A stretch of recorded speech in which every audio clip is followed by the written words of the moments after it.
Hare Krishna, everyone. Om Namo Bhagavate Vasudevaya. Om Namo Bhagavate Vasudevaya. Om Namo Bhagavate Vasudevaya. So, thanks everyone again for joining day 3 of Srimad Bhagavatam Katha. And our heartfelt thanks to His Grace Satchidananda Das Prabhuji, who has been narrating us the Bhagavatam Katha so eloquently. So Prabhuji has touched upon so many important aspects of bhakti during the first two sessions on the introduction of Srimad Bhagavatam. So just to recap some of the important ones. So the most important one being one should submissively hear Srimad Bhagavatam, and then one can attain the full pleasure of his heart's desire. The pure commentary or true essence of the Vedanta Sutra as composed by Vyasadeva is Srimad Bhagavatam. So one should not just read Srimad Bhagavatam, but one should serve Srimad Bhagavatam by the process of reading and hearing. And Srimad Bhagavatam is the person Bhagavat who has actually accepted Bhagavat in his own life and is serving Srimad Bhagavatam by Kirtanam, and Srimad Bhagavatam is Sakshat Sri Krishna. Also, Prabhuji mentioned that we must be really careful to hear the message from the right source. And Srimad Bhagavatam is exactly received, like it was brought by Narada Muni from the spiritual world and given to his disciple Srila Vyasadeva. So Prabhuji told us which is the foundation of Srimad Bhagavatam, the important nice katha about how Lord Shiva started speaking about Bhagavatam to Mother Parvati. So a parrot was also listening very eagerly to the katha, and due to the influence of Yogmaya, Mother Parvati fell asleep, and then the parrot imitated the voice of Mother Parvati and said sadhu sadhu to not break Lord Shiva's trance. But once Lord Shiva discovered about the fact that the parrot was listening without his permission, he got very upset and chased the parrot, wanting to kill it. So the parrot flew and entered the womb of Vyasadeva's wife's mouth, and this parrot then took the birth as Sukadeva Goswami, who ultimately delivered the message to Maharaja Pariksit just 7 days before the king's death. So just like the eternal nature of fire is to provide heat and light, the eternal nature, dharma of a jiva or soul is seva to Sri Krishna, and through seva the jiva attains ananda. So these are some of the important aspects that Prabhuji delivered in his message during the last two sessions. So let us continue our service to Srimad Bhagavatam, and I request Prabhuji to commence today's session. And Prabhuji will be speaking till around 7:15 p.m. and then we'll open the forum for any questions that you might have. Hare Krishna.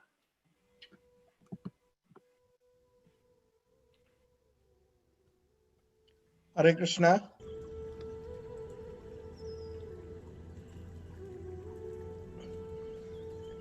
Hare Krishna. Om Namo Bhagavate Vasudevaya. Om Namo Bhagavate Vasudevaya. Om Namo Bhagavate Vasudevaya. Namo Vishnupadaya Krishna Pristhaya Bhutale Srimate Bhaktivedanta Swami Namine Namaste Saraswate Deve Gauravani Pracharine Nirvisesha Shunyavadi Paschatya Deshatarine Jai Sri Krishna Chaitanya Prabhu Nityananda Shri Advaita Gadadhar Srivasadi Gaura Bhakta Vrinda Hare Krishna Hare Krishna Krishna Krishna Hare Hare Hare Ram Hare Ram Rama Ram Hare Hare Hare Krishna Krishna Krishna Hare Hare Hare Ram Hare Ram Rama Ram Hare Hare Hare Krishna Krishna Krishna Hare Hare, Hare Rama Hare Rama, Rama Rama Hare Hare, Hare Krishna, Krishna Krishna Hare Hare, Hare Ram, Ram Ram Hare Hare, Hare Krishna, Krishna Krishna Hare Hare, Hare Ram, Ram Ram Hare Hare, Hare Krishna, Krishna Krishna Hare Hare, Hare Ram, Ram Ram Hare Hare, Hare Krishna, Krishna Krishna Hare Hare, Hare Ram, Ram Ram Hare Hare, Hare Krishna, Krishna Krishna Hare Hare, Hare Ram, Ram Ram Hare Hare, Hare Krishna, Krishna Krishna Hare Hare, Hare Ram, Ram Ram Hare Hare. Hare Krishna, Krishna Krishna, Hare Hare, Hare Rama, Rama Rama, Hare Hare. Adharam madhuram, Vadanam madhuram, Nayanam madhuram, Hasitam madhuram, Hrudayam madhuram, Gamanam madhuram, Madhuradipate Akhilam madhuram, Madhuradipate Akhilam madhunam. Vachanam madhuram, Charitam madhuram, Vasanam madhuram, Valitam madhuram, Chalitam madhuram, Bramitam madhuram, Madhuradipate Akhilam madhuram, Madhuradipate Akhilam madhuram. Venur madhuro, Renur madhuro, Panir madhura, Pado madhuro, Nrityam madhuram, Sakhyam madhuram, Nrityam madhuram, Sakhyam Madhuradipate Akhilam madhuram, O Madhuradipate Akhilam madhuram. Geetam madhuram, Pitam madhuram, Bhuktam madhuram, Suptam madhuram, Rupam madhuram, Tilakam madhuram, Madhuradipate Akhilam madhuram, O Madhuradipate Akhilam madhuram. Taranam madhuram, Taranam madhuram, Haranam madhuram, Ramanam madhuram, Vamitam madhuram, Shamitam madhuram, Madhuradipate Akhilam madhuram, O Madhuradipate Akhilam madhuram. Kunja madhura, Mala madhura, Yamuna madhura, Vichi madhura, Salilam madhuram, Kamalam madhuram, Madhuradipate Akhilam madhuram, O Madhuradipate Akhilam madhuram. Gopi madhura, Leela madhura, Yuktam madhuram, Bhuktam madhuram, Krishtam madhuram, शिष्टं मधुरं मधुराधिपते अखिलं मधुरम् ओ मधुराधिपते अखिलं मधुरम्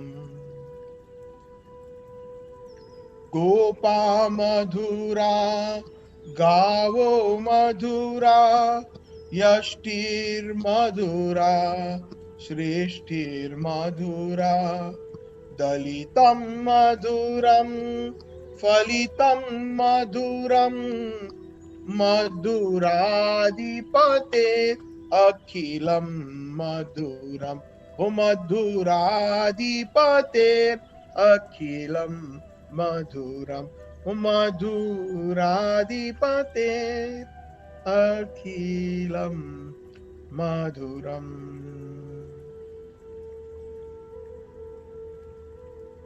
नारायणं नमस्कृत्यं नरं चैव नरोत्तमम् देवीं सरस्वतीं व्यासं ततो जयमुदीरये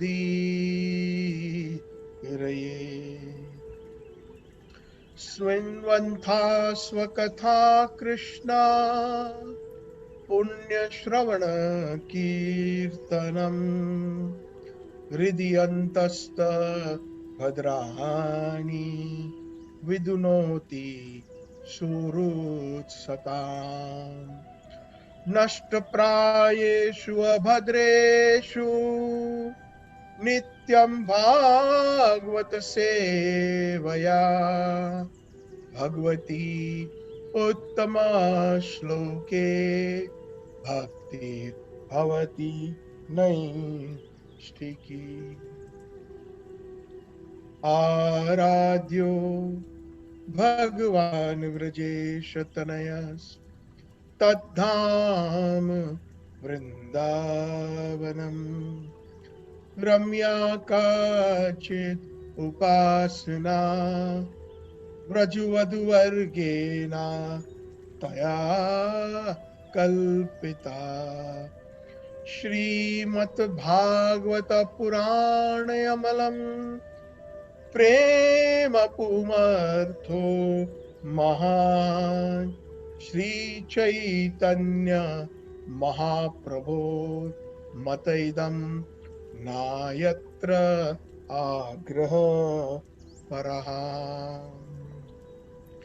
कृष्णे स्वधामोपवगते धर्म ज्ञानाधिभिः सह कलौ नष्ट दृशम् एष पुनः आर्को आदु नोदिति. This Srimad Bhagavatam Purana is like a brilliant sun, and it has arisen just after the departure of Lord Sri Krishna, accompanied by dharma, religion, gyan, knowledge. Persons who have lost their vision due to the dense darkness of this age of Kali Yuga, it shall certainly give light. Madek bandho mat sangin mad guru man mahadhana mama nistarad mad bhagya madayanando namastute. O Srimad Bhagavata, you are my friend, my accomplice, my preceptor, guru, my greatest wealth, and my deliverance, and my most fortune, and the source of my bliss. I offer you obeisances, O Srimad Bhagavatam. Grantraj Srimad Bhagavatam ki jai, His Divine Grace Srila Prabhupada ki jai. Brahma Madhva Gaudiya Sampradaya Acharya Guruvar ki jai. Ananta Koti Vaishnav Vrinda ki jai. नामाचार्य Shri Haridas Thakur की जय। प्रेम से कहो श्री कृष्ण चैतन्य प्रभु नित्यानंद श्री अद्वैत गदाधर श्रीवासादि गौर भक्त वृंद की जय। श्री श्री राधा कृष्ण गोप गोपीनाथ श्याम कुंड राधा कुंड गिरि गोवर्धन की जय। बोलो श्री ब्रज भूमि वृंदावन धाम की जय। नवद्वीप मायापुर धाम की जय। श्री राधा वियोगिनी धाम श्री पुरुषोत्तम क्षेत्र धाम श्री बोलो श्री नीलाचल जगन्नाथपुरी धाम की जय। गंगा माई की जय, जमुना माई की जय, तुलसी देवी की जय, भक्ति देवी की जय, समावेद गौर भक्त वृंद की जय। समावेद गौर भक्त वृंद की जय। ग्रंथराज श्रीमद् भागवतम की जय। गौर प्रेमानंदे हरि हरि बोल। गौर प्रेमानंदे हरि हरि बोल। Hare Krishna. So, on behalf of the Bhaktivedanta Bhagavat group, I welcome all the listeners and all the Vaishnavas who are very dear to the Lord. Today is Sunday, August 16th, and we will be continuing from where we left off last time. We are still in the introduction of Srimad Bhagavatam. It's very important to understand the fundamentals of what is Srimad Bhagavatam and its purity amongst all the scriptures. Asimkar Prabhu very nicely summarized the last two sessions of Srimad Bhagavatam, and I hope we all can remember these fundamentals and always keep them in our hearts, because when we do so, we are able to uh, uh, involve ourselves in pure bhakti. Because anybody who respects and serves Srimad Bhagavatam, Sri Krishna and Radharani are extremely pleased. And that is the goal of life. Anukulyana Krishna Anushilanam Tad Bhakti Uttam. The Uttam Bhakti is classified by Rupa Goswami and Naradji as whatever pleases Radha Krishna, one should do that. One should render such services. And that way, it is classified as the topmost bhakti. So, without further ado, I would like to continue where we left off last time. Very briefly, I will kind of recap how we discussed the subject matter in our last session, where Vyasdev had made an extensive endeavor to offer the people knowledge that would help them in Kali Yuga. But even after compiling the Vedanta Sutra, if you all remember, Vedanta Sutra, Vedanta means the conclusion of the Vedas. Anta means conclusion, and Veda means the entire Vedas. Also, if you all remember, Ved also means knowledge. And knowledge can be classified into two divisions out of the different millions and millions of classifications: spiritual knowledge and material knowledge. So, Vedas deal with both these subject matters. And being Vyasdev was morose, he was sad, and at that time his Gurudev, Sri Naradji, appeared in Badrikashram, and Naradji smilingly asked Vyasdev, what is the cause? Although you have compiled so many, all the compiled the four Vedas, Rig Ved, Samved, Yajurved, Atharvaved. You also have spoken so nicely, giving your commentaries in the Upanishads that have been compiled by your disciples. And like this, you have also compiled the Itihasas, the Mahabharata, the Puranas, The Vyasdev asked Naradji to reveal the root cause of his sadness, and Naradji explained to Vyasdev uh, that basically he was confused. He didn't know the root cause. Perhaps as a guru, you would please guide me. So Naradji says that Vyasdev, you have not elaborately described the sweet glories and the transcendental pastimes of the Leelas of Sri Krishna, who can alone sanctify the atmosphere of the whole universe. And there's a wonderful reference based on what Naradji tells Vyasdev, that the gopis sing in the Gopi Geet, where they say, Tava kathamritam tapta jivanam kavi viriditam kalmashapaham shravana kirtanam shrimadatatam bhuvi grinanti je bhuri dajana. So, in the first two lines of this verse of the Gopi Geet, the gopis are saying that Tava Kathamrit, Krishna, your pastimes, your katha is like is Amrit. Mrit means deathlessness or death, and Amrit means the opposite. It brings the immortality. And obviously, one who does Shravan and Kirtan, especially out of the nine processes of Navda Bhakti, uh, these two processes are sufficient in itself to elevate one to the spiritual world. And in the spiritual world, Krishna says in the Bhagavad Gita, Tattva punarjanmaneti mameti suvarjun. One who comes to me will never be reborn in this samsar, in this material world. So many places Krishna has mentioned that in the Bhagavad Gita, that because in the spiritual world there is no qualities like birth, death, old age, and disease, like the qualities of the material world, like the inherent qualities of this samsara, where there's repeated birth and death, and in between there is diseases and old age. So those are not present in that realm known as Vaikuntha. Why I explain that? Vai means no, and Kuntha means anxiety. So where the land where there is no anxiety, zero anxiety, just pure bliss is known as Vaikuntha.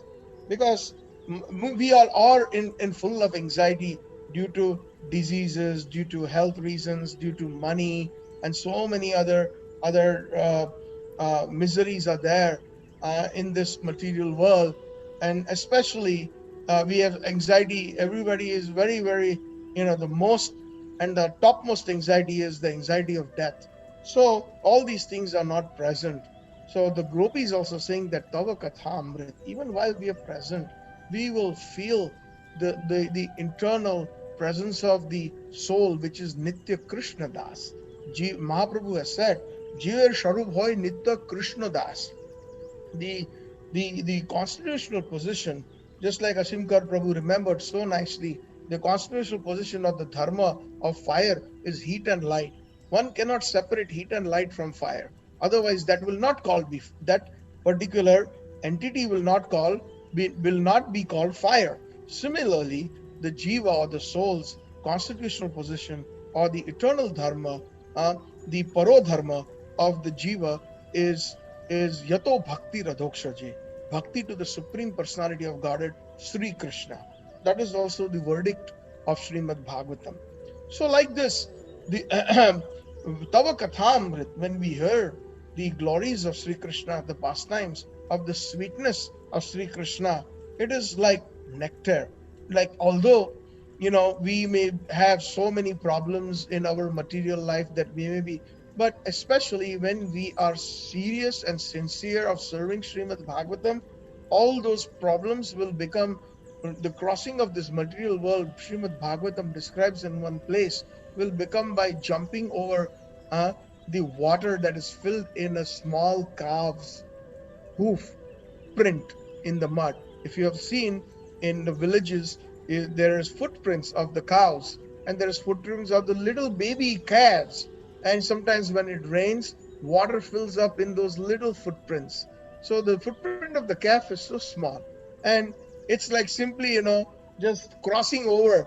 It's not like crossing over the entire ocean or jumping over to like Hanumanji Maharaj. He took a big leap into the ocean, over the ocean, and jumped over the ocean and went to Lanka. But for us, those who are in the material, of course, Hanumanji Maharaj is a pure devotee, and he has got so many mystical powers. Asta Siddhi Nava. Uh, what is that in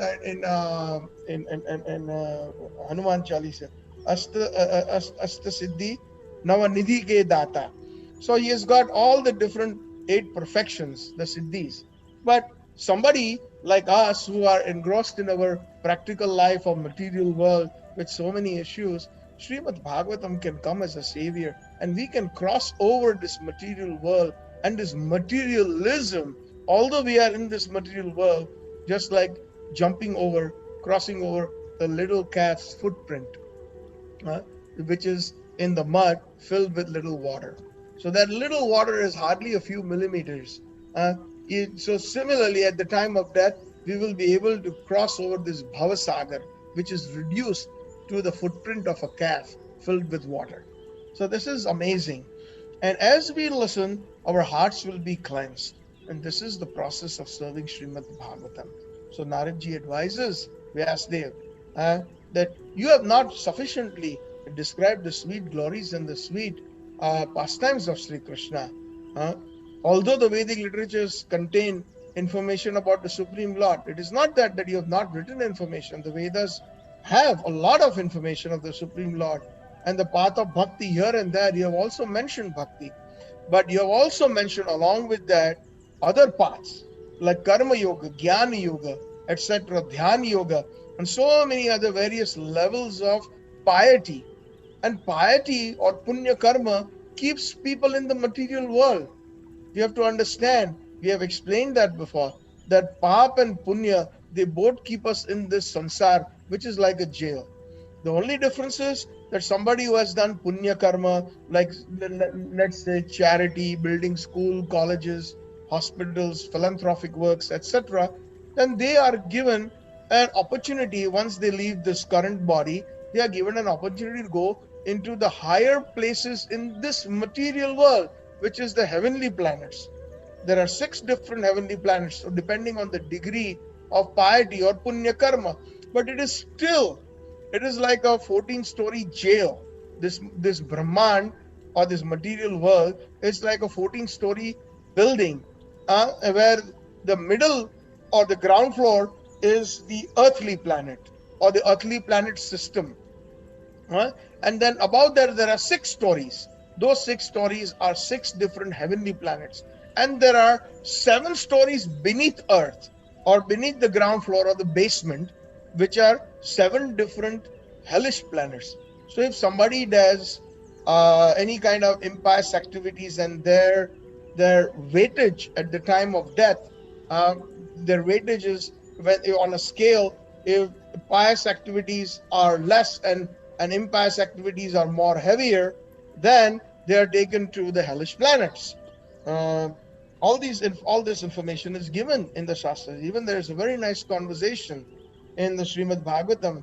I think it is in the 6th canto of Srimad Bhagavatam, of the Katha of Ajamil, and how when he was leaving his body, the Yamduts came to take him away. Ajamil had most of his life had left, had very lived a life full of sin, and at the time of death, the Yamdutas came. Anyway, so when we come to that point, we will be discussing this wonderful glories of the holy name, which Srimad Bhagavatam highlights through the Leela of Ajamil. So, as I was saying earlier, that Vyasdev is being instructed by his Gurudev, Sri Naradji, that yes, you have described, but you have described also the different paths of piety. So piety will keep persons for punya karma in the material world, just like this 14-story building with 7 stories in the basement, ground floor, and 6 up. It's still the jail. Just like sometimes, we see in through our practical experience, sometimes when there is a big politician or a big somebody who has done a very famous person in in the society who may have done a certain crime. So the judge punishes that person. So that person definitely has to go to jail. But in jail, he gets some special treatment, air conditioned jail cell, books, perhaps telephone, a better food. And then there are those criminals who have committed heinous crimes of a very, very high level, and those are not even allowed to mix with other what do you call prisoners. They are put into isolation. They're not even given proper food. They're not even given light. They're put into a dark cell completely without any light. Maybe once a day, one of the guards will come and just open up a little hatch and throw some food in, and that place is infested with insects and rats and all that. So so there are degrees of crime that deserve degrees of different kinds of punishment.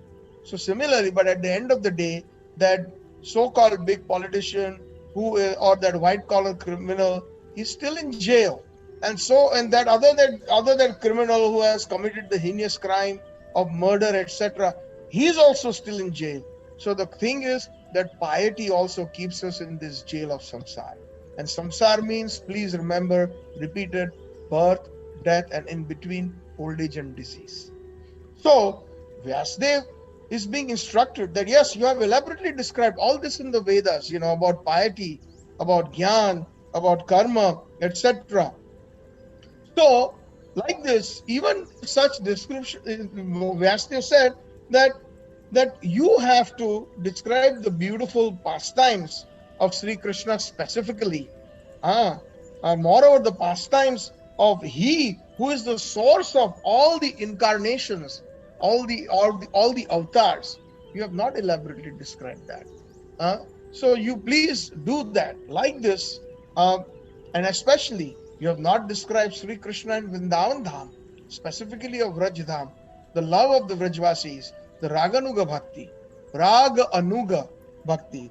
There are basically bhakti can be divided also, or you can say the practices of bhakti can be divided into two classifications. One classification is known as Vaidhi Bhakti or Sadhana Bhakti. Vaidhi means according to rules and regulations. So, for examples, most of us, we are when we take initiation or Brahma Sambandh from a spiritual master, or if we are desirous of taking initiation, we have to do some sadhana. We have to demonstrate that we will be doing some sadhana according to rules and regulations. So, for example, what are the rules and regulations based on scripture if one wants to advance uh, and do some proper sadhana? Is first of all, one should strictly follow these four regulative principles. And Prabhupada used to call them four regulative principles of freedom. One should refrain from any kind of intoxicants. So no tea, no coffee. If you are very serious, just like an athlete or a student who wants to excel in his exams, supposing somebody, especially in India, you all know that 12th grade is considered the most important. It's a life changer, a game changer in a student's life. And students are some of the students are so sincere, they hardly sleep. They take so much guidance in the form of tuitions, and they are continuously, their heads are in their books, and they are so much engrossed, and they're studying hard and hard and harder and harder, and their goal is like 100% marks, and some of them get them in most of the subjects. Some of the students get 99.999 average. It's amazing. How do they do that? It's so because of their sadhana.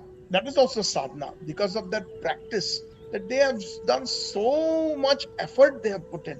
So we have to also put efforts in spiritual life. Is also a subject. It's a vigyan. Vishesha gyan iti vigyan.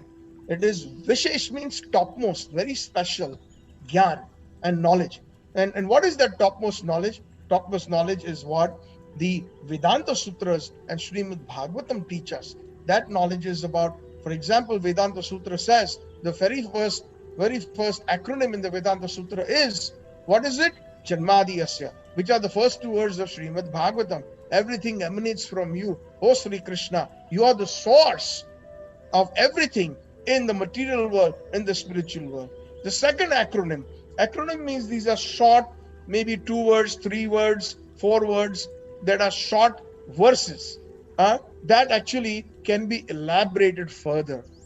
The second acronym or the of Vedanta Sutra is Athato Brahma Jigyasa. So this has got 3 words. Athato means therefore. Brahma Jigyasa means one should inquire into spiritual knowledge. So what does that mean? It sounds like a very incomplete sentence, rightfully so.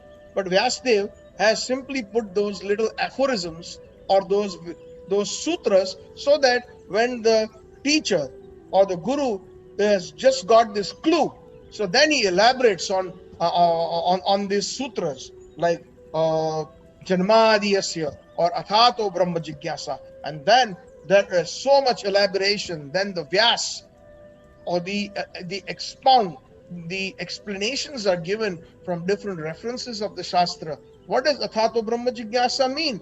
The second acronym of the Vedanta Sutra. Therefore, one must inquire about spiritual subjects. So therefore means because we have got this human form of life, we should inquire about the spirituality, Visesh Gyan, the topmost knowledge. The animals cannot do that. But if we do not inquire, then we are as good as animals. Vyasdev in Mahabharata has written a very strong verse. Ahar nidra bhai maituram chad etad naranam pashuvi samana dharmena adhika visesho dharma vihina pashuvi samana. Amazing verse. Eating, sleeping, mating, and defending. Ahar, eating. Nidra, sleeping. Bhai, fear. Maitun, sex.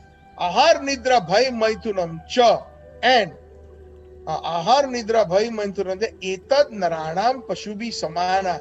The animals and the human beings are performing these 4 activities samana, equally. But what is the difference between the humans and the animals? Vasudev specifies dharmena adhika visesa. Out of the 4, animals can only do eating, sleeping, mating, and defending. But what as humans we have dharmena adhika visesha. We have this 5th faculty. And what is that 5th faculty? Dharma, spirituality. That is what Athato Brahma Jigyasa means. And Vyasadeva further says in that last line that dharma vihina pasubhi samana. If we do not cultivate the 5th function, which is spirituality, dharma vihina, pasubhi samana, then although we may have the human body, but we are animals. Amazing, eye opener. So we may look like human beings with 2 hands, 2 legs, eyes, nose, etc. But we are animals if we are simply indulging ourselves in eating, sleeping, mating, and defending. And 90% of the people or the majority of the people are involved in that. So majority of us fall in that category of an animalistic attitude. This is a very, very reality. Srimad Bhagavatam doesn't mess around. It is a no-nonsense gratha. It is a Bhagavata Purana Amalam, not only the very old Puran, the oldest, because it comes from the spiritual world. It was brought by Naradji and given to the heart of Vyasadeva. Although Vyasadeva is Mahavishnu, an avatar of Sri Krishna, he acts like a student, and that also serves as an important notice that Guru is required. If we look at any avatar of the Lord who has come in the human form of life, who has taken, like Lord Ramachandra, he had his Guru, he had Vasishtha Muni, and he had even other Gurus like Vishwamitra Muni, etc. Lord Sri Krishna himself, the Vrajendra Nandan, Nandan, Purna Purushottam, Bhagwan Sri Krishna, he took Krishna and Balram, the 2 great personalities of Godhead, they took Guru Sandipani Muni. They went to Ujjain, Avantika Puri. At that time, Ujjain was known as Avantika. So they went to Avantika Puri in the Gurukul, and they served Sandipani Muni, and Sandipani Muni gave them the instruction. Chaitanya Mahaprabhu himself is Radha Krishna. Now, Radhaji is the topmost Guru. She is the Guru of even Krishna. She is the Guru of all the gopis. She is the Guru of Nikunja Seva. Nobody can beat Radharani. That's why Krishna is so crazy after Radha. So he took the form of Mahaprabhu with the Radha Bhav. And who can teach them But in spite of that, to teach us, that is called Vaidhi Bhakti. That is called sadhana bhakti, which I was discussing. That Mahaprabhu himself took Ishwar Puripad as his guru, and Ishwar Puripad took Madhvendra Puripad as his guru. Madhvendra Puripad is the one to whom Srinathji or Gopalji appeared in Govardhan. And he is so nicely served by the Vallabh Sampradaya devotees in Nathdwara, that is in Rajasthan, about 30 kilometers away from Udaipur. So, like that. So bhakti practices are divided into two. We have to have rules and regulations: no meat eating, no intoxication, any kind. If we want to really excel in this higher subjects, the more higher the subject, the more tedious the effort should become. And then only the serious students are filtered out. That is why even Krishna says in the Bhagavad Gita, Manusyanam sahasresu kaschit yatate siddhaye. Out of the millions and millions of human beings, kaschit yatate siddhaye, only one or two, a very small percentage, they get they can get pure bhakti or siddhi. Kaschit yatate. And there's one more verse in the Bhagavad Gita which is parallel. Bahunam janmanamante ज्ञानवान माम प्रपद्यन्ते वासुदेव सर्वमिति समात्मा सुदुर्लभा. After many births, bahunam janmanamante jnanvan mam prapati, one who has knowledge about the spiritual science will surrender unto me. That Vasudev, the son of Vasudev, or Krishna, is Sarvamiti. He is all in all. He is Sarva Karana Karanam. He is the cause of all causes. Vasudev, sir, and he will surrender unto me. But Bahunam Janman Namante, it will take births.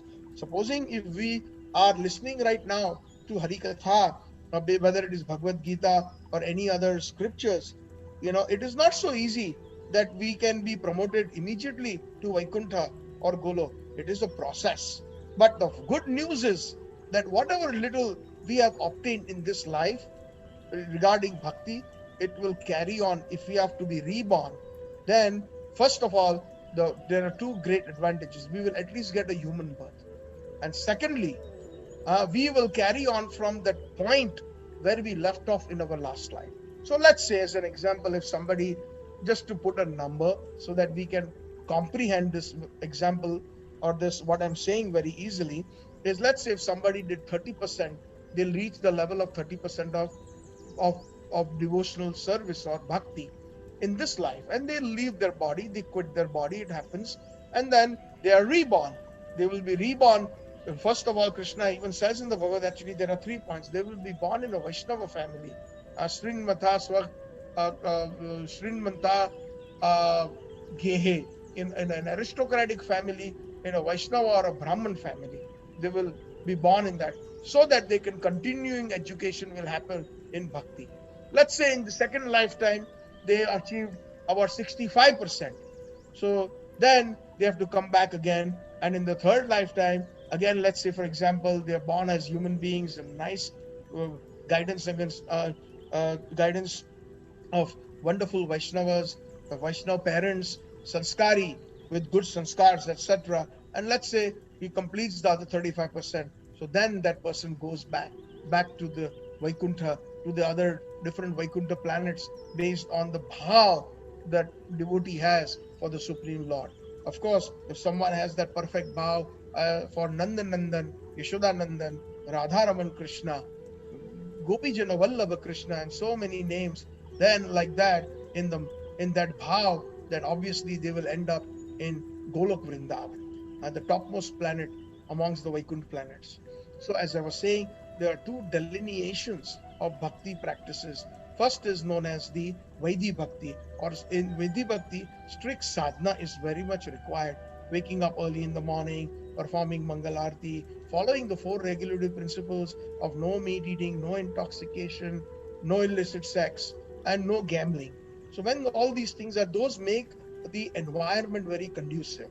I've given this example several times. Perhaps some of the devotees who are present here may have heard this. Like, for example, one may have a very good topmost quality of, let's say, that I don't know what the latest model is, iPhone Extreme, or what is it called, iPhone X. So if that model, they have expensive $1,100, $1,200 USD dollars, And if that person is using that phone, starts that phone up, and then uh, dials a call to somebody, and as long as the signal from the cellular tower is perfect, showing all the 5 bars, the conversation will be perfect. There will be no interruption, even if they're doing a video call. It will be amazing. The download speeds will be amazing, and the upload speeds will be amazing, so that it's like real time. We feel that. But let's say, for example, if with the same phone, that person goes into the basement, and in the basement now the signal is very, very, very minuscule, maybe it's only 1 bar or half a bar or almost zero, then this, even although this most expensive iPhone uh, will not be effective in order to achieve the goal of making that phone call. On the other hand, also, if somebody is standing outside the house and and the cellular tower has some issues, and even though there are no what do you call blockages with walls or basements or anything like that, even though if there is an issue with the cellular tower, then the cellular tower is not able to transmit the 100% signal, or even 50% or 20 or 70% of the signal, then the call will be dropped or lost, right? There is no walls or no blockages or no basement in spite of that. So here what I'm trying to give you all an analogy is that one should, this perfect cellular tower is like a pure guru who is able to transmit pure messages, like messages of Srimad Bhagavatam. Number one. So the conducive environment.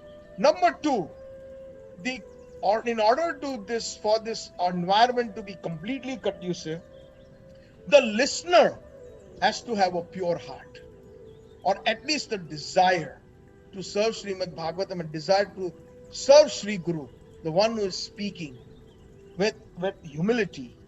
And when that happens, then that strong signal will of the tower enters into the mobile phone or the heart of the devotee. And then there will be no interruption.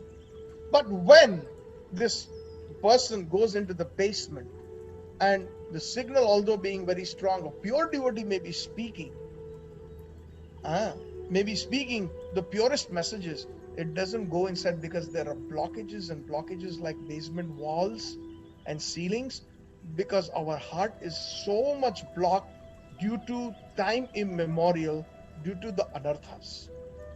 Please try to understand this analogy.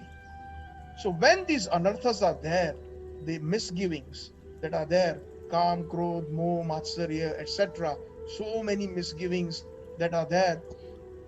One day we will take a class just on the anarthas. It's a very good thing to know what are the different anarthas, what are aparadhs, etc.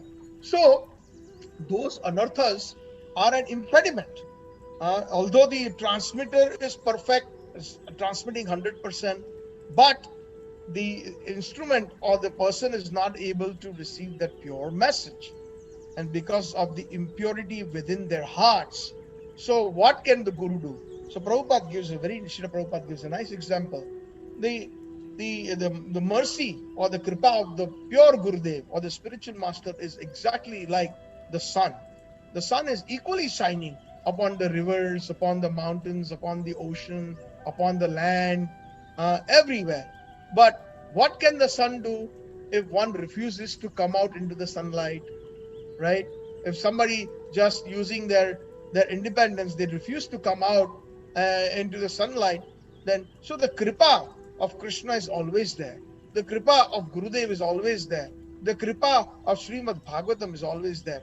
But we should make it a conducive environment, and that conducive environment is getting rid of those blockages by following sadhana bhakti or Vaidhi bhakti, and that is at least, at best, do these 4 things. If one is very serious of removing these blockages, we cannot see those, because that can be felt through our lifestyle.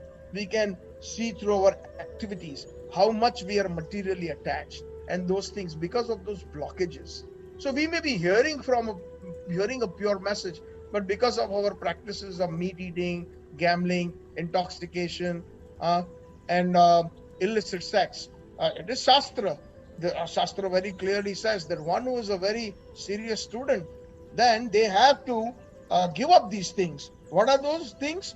Striyam dutam panam shunam yatra adharma chaturvida. They are not conducive to that signal that you receive from a pure devotee. Ah, Yatra adharma. That is against the principles of pure dharma. What is the striyam? Which is having affairs or physical union outside of marriage. Dutam, that means gambling. Panam, meaning uh, intoxicants like tea, coffee, even, because that anything that makes us go das. Our goal is to become Goswami, not just by name, but by action. That is why a lot of people, the Smartha Brahmins, and many people have this surname Goswami, but they behave completely as if they are Godas. Go in Sanskrit means there are two meanings: cows, and go also means these senses. Indriya means all the senses. So if we become victims to our senses by the dictates of our senses, if the senses says, "Yeah, bahut din se cigarette nahi piya, let's smoke a cigarette," or you know what, some friend will encourage us, "Oh, I haven't seen you in a long time. Remember we used to drink some beer in college. It's time for us to do that now." So if the person becomes weak and gets weak by that instigation, then he says, "Okay, only one. What the heck? You could just drink one beer." And the person is saying, "No, no, no, no. I've given up all these bad habits. Oh, no, no, no. Hey, what is that? You have met us after so many years." So like this, the temptation is there, and so we have to become Goswami. That is why we have all these practices. Why is there Ekadasi fasting? To control our senses. Bhaktivinoda Thakur, we say this prayer before taking prasadam. It's a Bengali prayer, but it's a very nice prayer. The essence is, if you all can remember the essence, and if you cannot remember the Bengali, that's okay. Bhai Sharira Vidyajal. This this uh, this body is a network of ignorance. Avidyajal. Jive phele vishaya sagare. And the tongue, jive phele vishaya sagare. In this material world, it is the most voracious of all. Tar madhya jiva ati lobomay sudurmati. Extremely difficult to control the tongue. But Krishna bado dayamoy. Krishna is very kind. Kori bare jiva joy. Krishna makes the tongue victorious, joy. Kori bare jiva joy. How? Swaprasad annodila bhai. By giving us his remnants, by partaking and honoring Krishna Prasad. Shenamrita pao, Radha Krishna Gunagao, Preme Daku Sri Chaitanya Nitai. With great honor, please honor Krishna Prasadam. So these are the things that are conducive to bhakti. And what is not conducive to bhakti, they should be given up. So this is what sadhana bhakti is all about. And then it becomes so natural. We have so many people that by Prabhupada's mercy, they were in the West when Prabhupada came in the 1965, and he landed up in the worst areas of New York, on the 22nd Second Avenue and Bowery. Those were one of the most dangerous areas, where there was so much illicit sex and drugs, and so many people were doing so many antisocial things. And Prabhupada did not have any money, but whatever little arrangement he had, he stayed there. And he slowly and slowly preached the message of Srimad Bhagavatam, and he gave them the holy name, and he gave Krishna Prasadam, and their hearts changed. And those who are heavy drug users like LSD, cocaine, and heroin, marijuana, all these bad habits were gone. They even gave up even basic soft drinks like Coca-Cola and those things, because those contained caffeine. They became very serious. From Go Das, they became Goswami. And what to talk about? All those habits about meat eating and drinking wine and all, everything was given up due to the love that Swamiji showed, His Divine Grace A.C. Bhaktivedanta. And when they followed those instructions, Krishna within the heart doubled, tripled, quadrupled, perhaps 1,000 times helped them to become Goswami. And that way their hearts were so cleansed that these things, when Prabhupada spoke, and he talked, and when he gave the Harinam, all that purity, because of that, the barriers being removed, they could accept it very nicely. So this is, even so many Vaishnavas in India, they drink tea. Of course, it's not a very harmful substance, but still, it is still. Some people say that, oh, without that first cup of tea, otherwise I will get headache.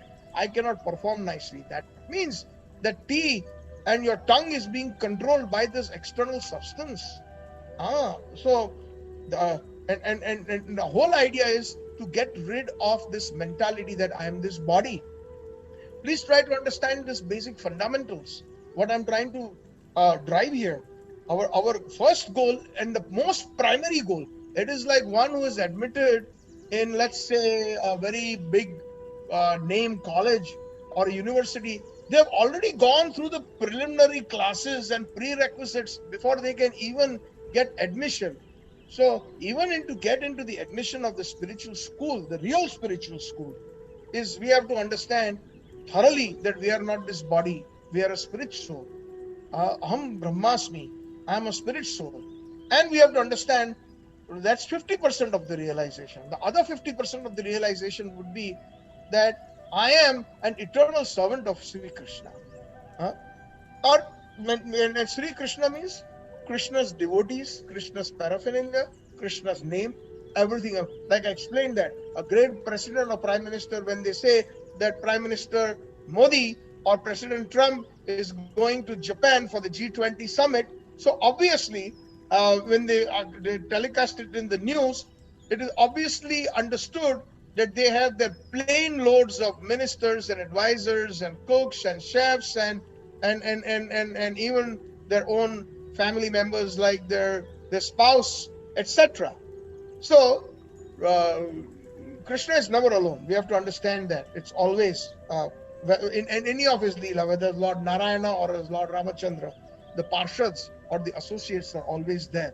So point being, again, I'm spending time thoroughly on this subject matter of Vaidhi Bhakti or Sadhana Bhakti, and connecting to what Vyasdev is telling Naradji.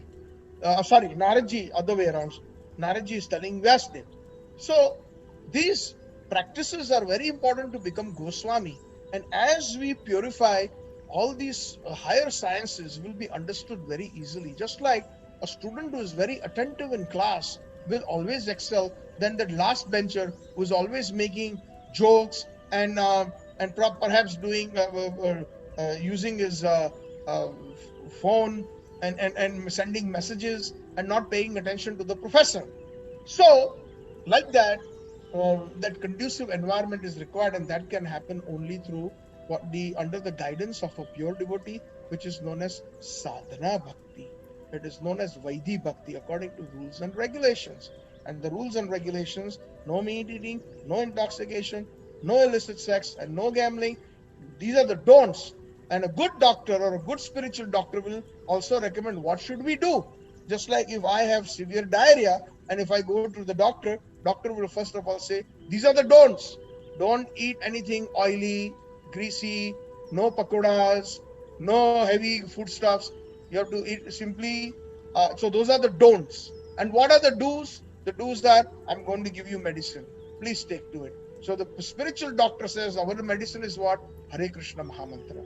Constantly, one should make a sincere endeavor of chanting the holy names. That is the medicine to eradicate the disease of materialism that we have acquired since time immemorial. What else should we do? We should do satsang, meet with devotees, like-minded persons, not materialists. As it is, throughout the week, we are engrossed and involved with office work and so many other uh, involvements outside, that we are somehow or the other, based on our karma, we have to deal with it. We have to make a best use of a bad bargain. But if we keep Krishna in the center, and what is going to be the best thing, and to keep Krishna in the center and to make us strong, is satsang. Very important. Harinam and satsang, if we do not do, then we will be completely drowned in this world of Maya.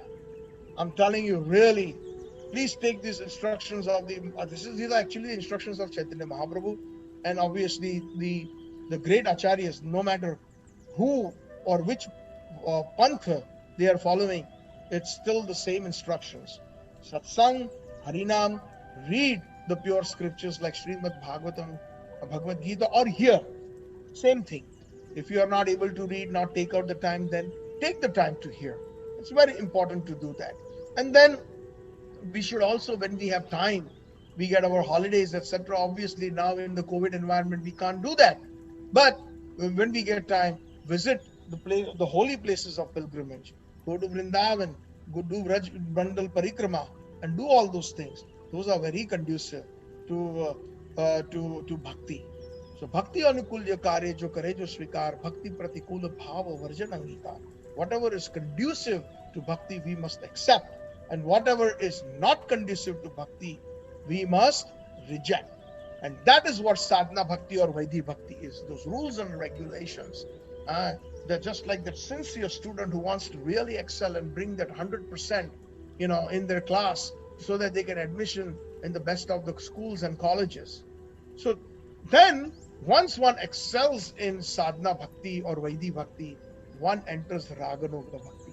So this raganuga bhakti, the word that came that I was just mentioning in this in this conversation between Vasudev and Naradji, is that you have not described elaborately through the Vedas and all the books that you have written about Sri Vrindavan Dham, the sweetest of all the dhams or the pastimes of Sri Krishna took place in that place, and you have not described Raganuga Bhakti. So now, what is Raganuga Bhakti? So I've already explained elaborately sadhana bhakti, or also known as Vaidhi Bhakti, Vidhi.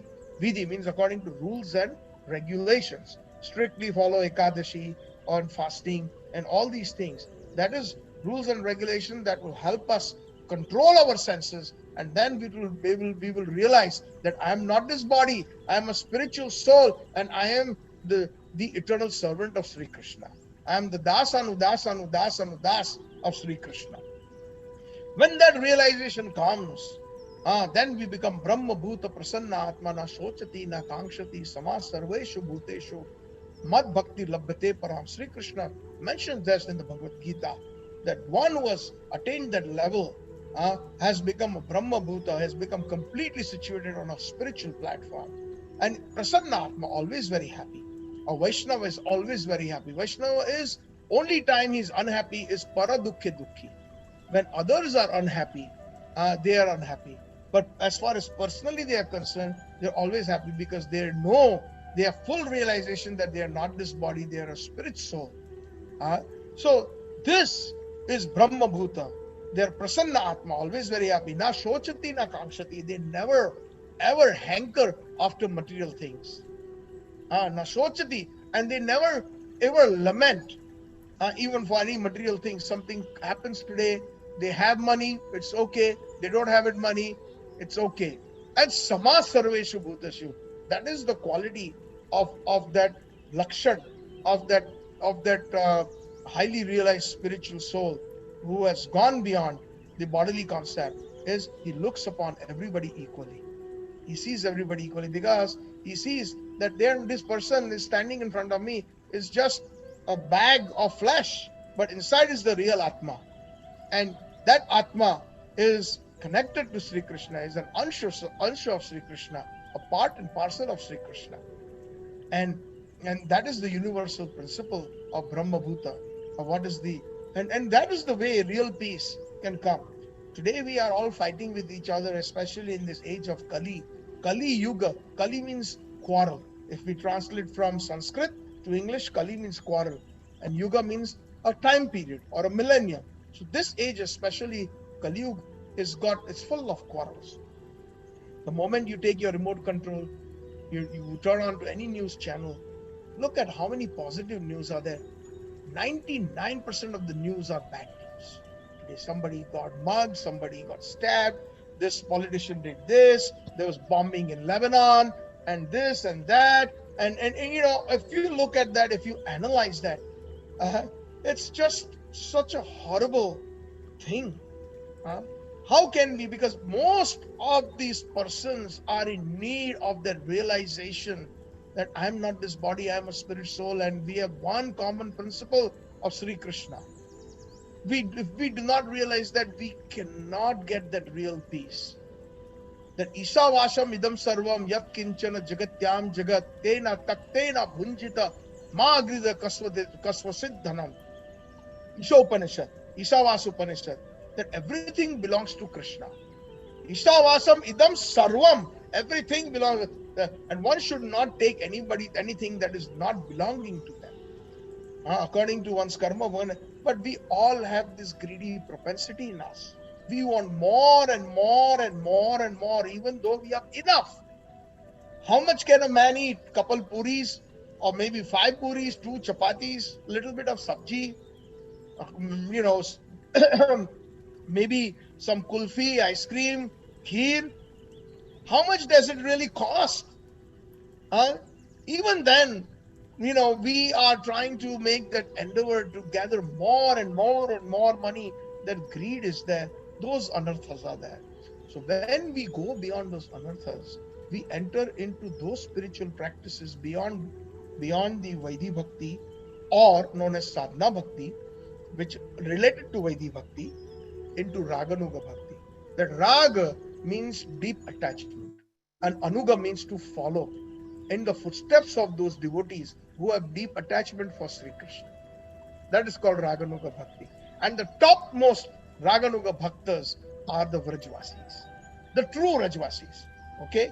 Please try to understand that anybody doesn't become a Vrajvasi just because they are staying in Vraj. They can become Vrajvasis, but they cannot become Raganuga Bhaktas if they do not have that prem for Krishna. We see sometimes that even in the dham, people are, or even if you go to Jagannath Puri, etc., there are so many people who want to just empty your pockets. So you know what our attitude is? That's okay. Personally, I from a higher perspective, they want to do what they want to do, but they have been placed in that particular place because it is by the will of Sri Krishna.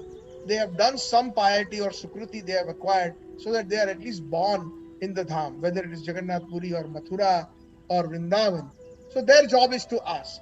Our job is to give. If we can give, well and good. If we are not able to, and if we recognize that our donation is not going to be used in the proper place, it doesn't hurt, my dear Prabhus and Matajis and friends and devotees, to join your palms and say, मुझे माफ कर दो. अगली बार अवश्य अगर मिलेंगे तो जरूर ठाकुर जी ने चाहा, if Krishna wants, hopefully I can give you something. But at this moment, I'm not able to give you. Put a nice smile on your face. The pandas in Mathura and Jagannath Puri are amazingly very, very persuasive. And every time I go to such places, my pockets become completely empty. But they become happily empty. I also decide when I go, I carry a certain amount of rupees or money that I can afford, okay, on a daily basis. So I will do that, and I have no problems. That I come back, and generally it has happened 9 out of 10 times. I have become completely penniless by the end of the day. After I'm taking my darshan, when I come home, then I replenish my wallet. But again, the main point that I'm trying to bring home is, do not be offensive in the dham. This is also another very good instruction that I've learned from good devotees. Do not be offensive. They can pull your hand, they can give you gali, they can be abusive, but you have to be become Goswami. Control your tongue, control your anger. Do not. If they tell you 15 times, give me something, you can also tell 15 times, maaf karna, please forgive me, I cannot at this time. But next time, if your Jagannath wants, I will certainly meet you and I will give you. So that way we will not commit offenses. At the end of the day, they are still staying in the dham. They have acquired much more piety than you and me. Although they may be doing whatever, that is their business with Krishna. That is my point. But we still have that discrimination of being polite and whether or not we want to give or not to give. So these are very, very important instructions that I've learned, and I try to follow that to the T when I'm in the dham. So I wanted to share this with you. So that Raganuga Bhakti and Vaidhi Bhakti, two differences. And Raganuga Bhakti means the new doors open into a very different level of Krishna consciousness. That level of Krishna consciousness of Raganuga Bhakti actually is of a very pure level where there is so much attachment for Sri Krishna, nothing but pure attachment, not based on any of our material conditions. Please try to understand this concept. And Srimad Bhagavatam is that particular book that has got Raganuga Bhakti, that can give Raganuga Bhakti. So that is what Vyasdev is being instructed by his divine Gurudev, Sri Naradji, that you have not described Vrindavan Dham elaborately, the pastimes of sweet pastimes of Sri Krishna and Raganuga Bhakti of spontaneous devotion. It is spontaneous, which can be performed only to Sri Krishna. That has not been very clearly delineated in all the Vedas and the Upanishads and all these things. So Naraji said all these, give whatever you desire to describe that is separate in vision from the Supreme Lord, it simply reacts with different forms and names to agitate the mind. To agitate the mind. I'm sorry, I said here. Actually, mind is in the heart. Buddhi is here. So, what Naradji is telling Vyasdev is anything that is besides pure bhakti will always agitate the mind. For example, let's say Karmakand. Karmakand process is given very nicely in the Vedas, right? So many different processes are there how to obtain wealth. So when one does those karmakand vidhis, gives donations, and they do all the yagyas and call the Brahman, and then they get a successful year, their portfolio has increased by several crores or several $1 million, but still the mind is agitated. That mind is agitated because they are thinking now, oh, last year, I did this karmakand vidhi, I should now perform some more so that I can get more money. So the agitation will never stop. Whereas pure bhakti will stop all those material agitations, which Srimad Bhagavatam is capable of giving if heard under the proper guidance of a pure devotee. And again, proper guidance of a pure devotee means we all can do that as long as we do not deviate by speaking Srimad Bhagavatam as it is, that we have heard or read, that has been compiled by a pure devotee. So these are the simple things that we have to remember, simple but however very, very important. So we have to understand that the people in general, and very important instruction, important point that Naradji brings to Vyasdev is that people in general are already inclined to enjoy material world, materialism, and you have encouraged them more. Amazing.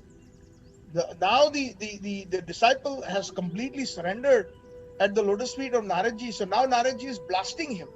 He has used the word, if I remember, jugupsitam, abominable.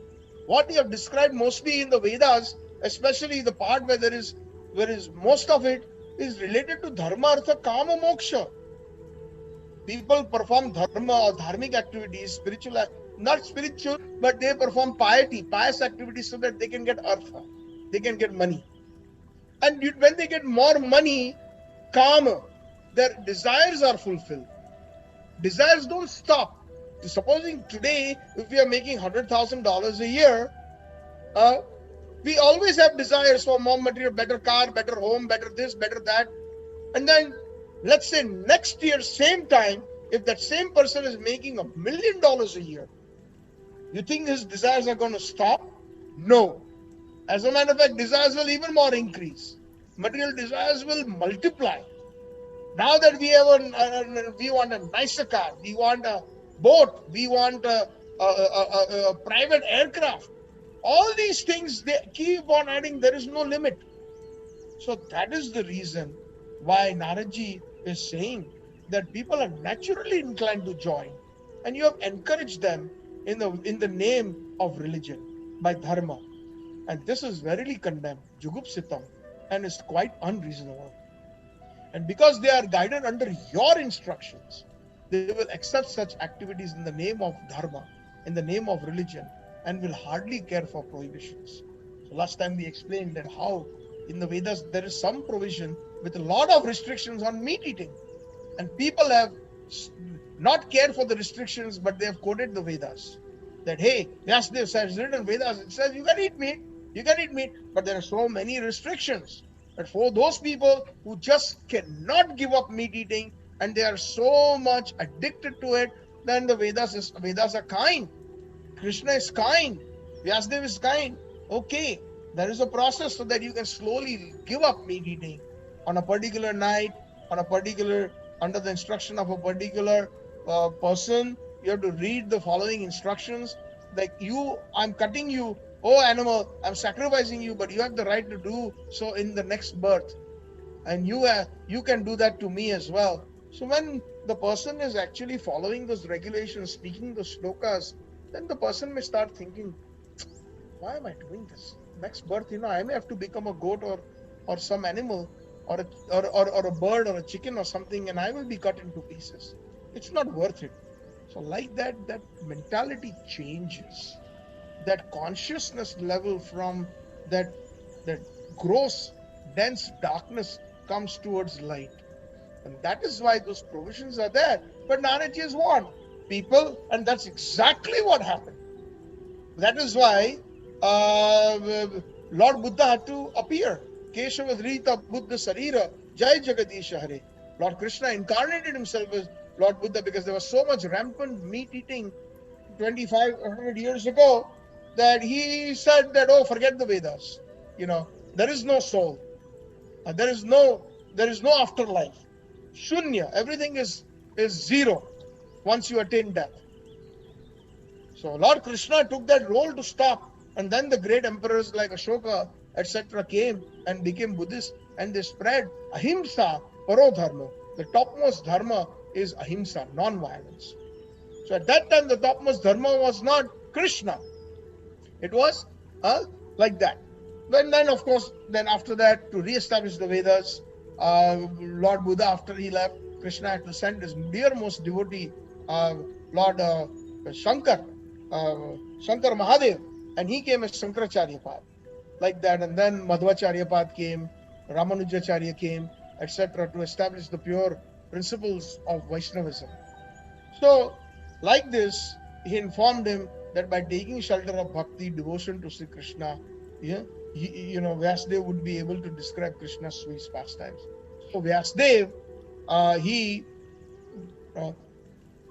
the instructions very seriously, and by the mercy of Naradji, he was able to write Srimad Bhagavatam, the very essence of the Vedic literature, the blissful pastimes of Srimad Bhagavatam.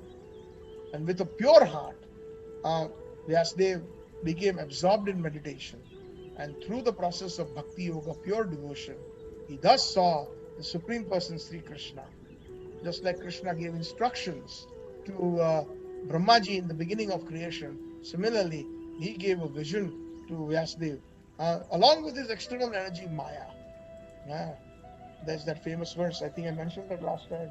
Kararavinde, the Padaravindam, Padaravindam Viniveshiyantam, Vatasya Patra Shapute Shayanam, Balam Mukundam Manasasmarami, where Krishna, at the time of devastation, that heavy devastation that is caused by Maya is there, but Krishna is lying on a little leaf, Vatapatra, the banyan leaf, and he is being tossed on the oceans of the uncontrollable storms, which Vyasadeva sees and sees.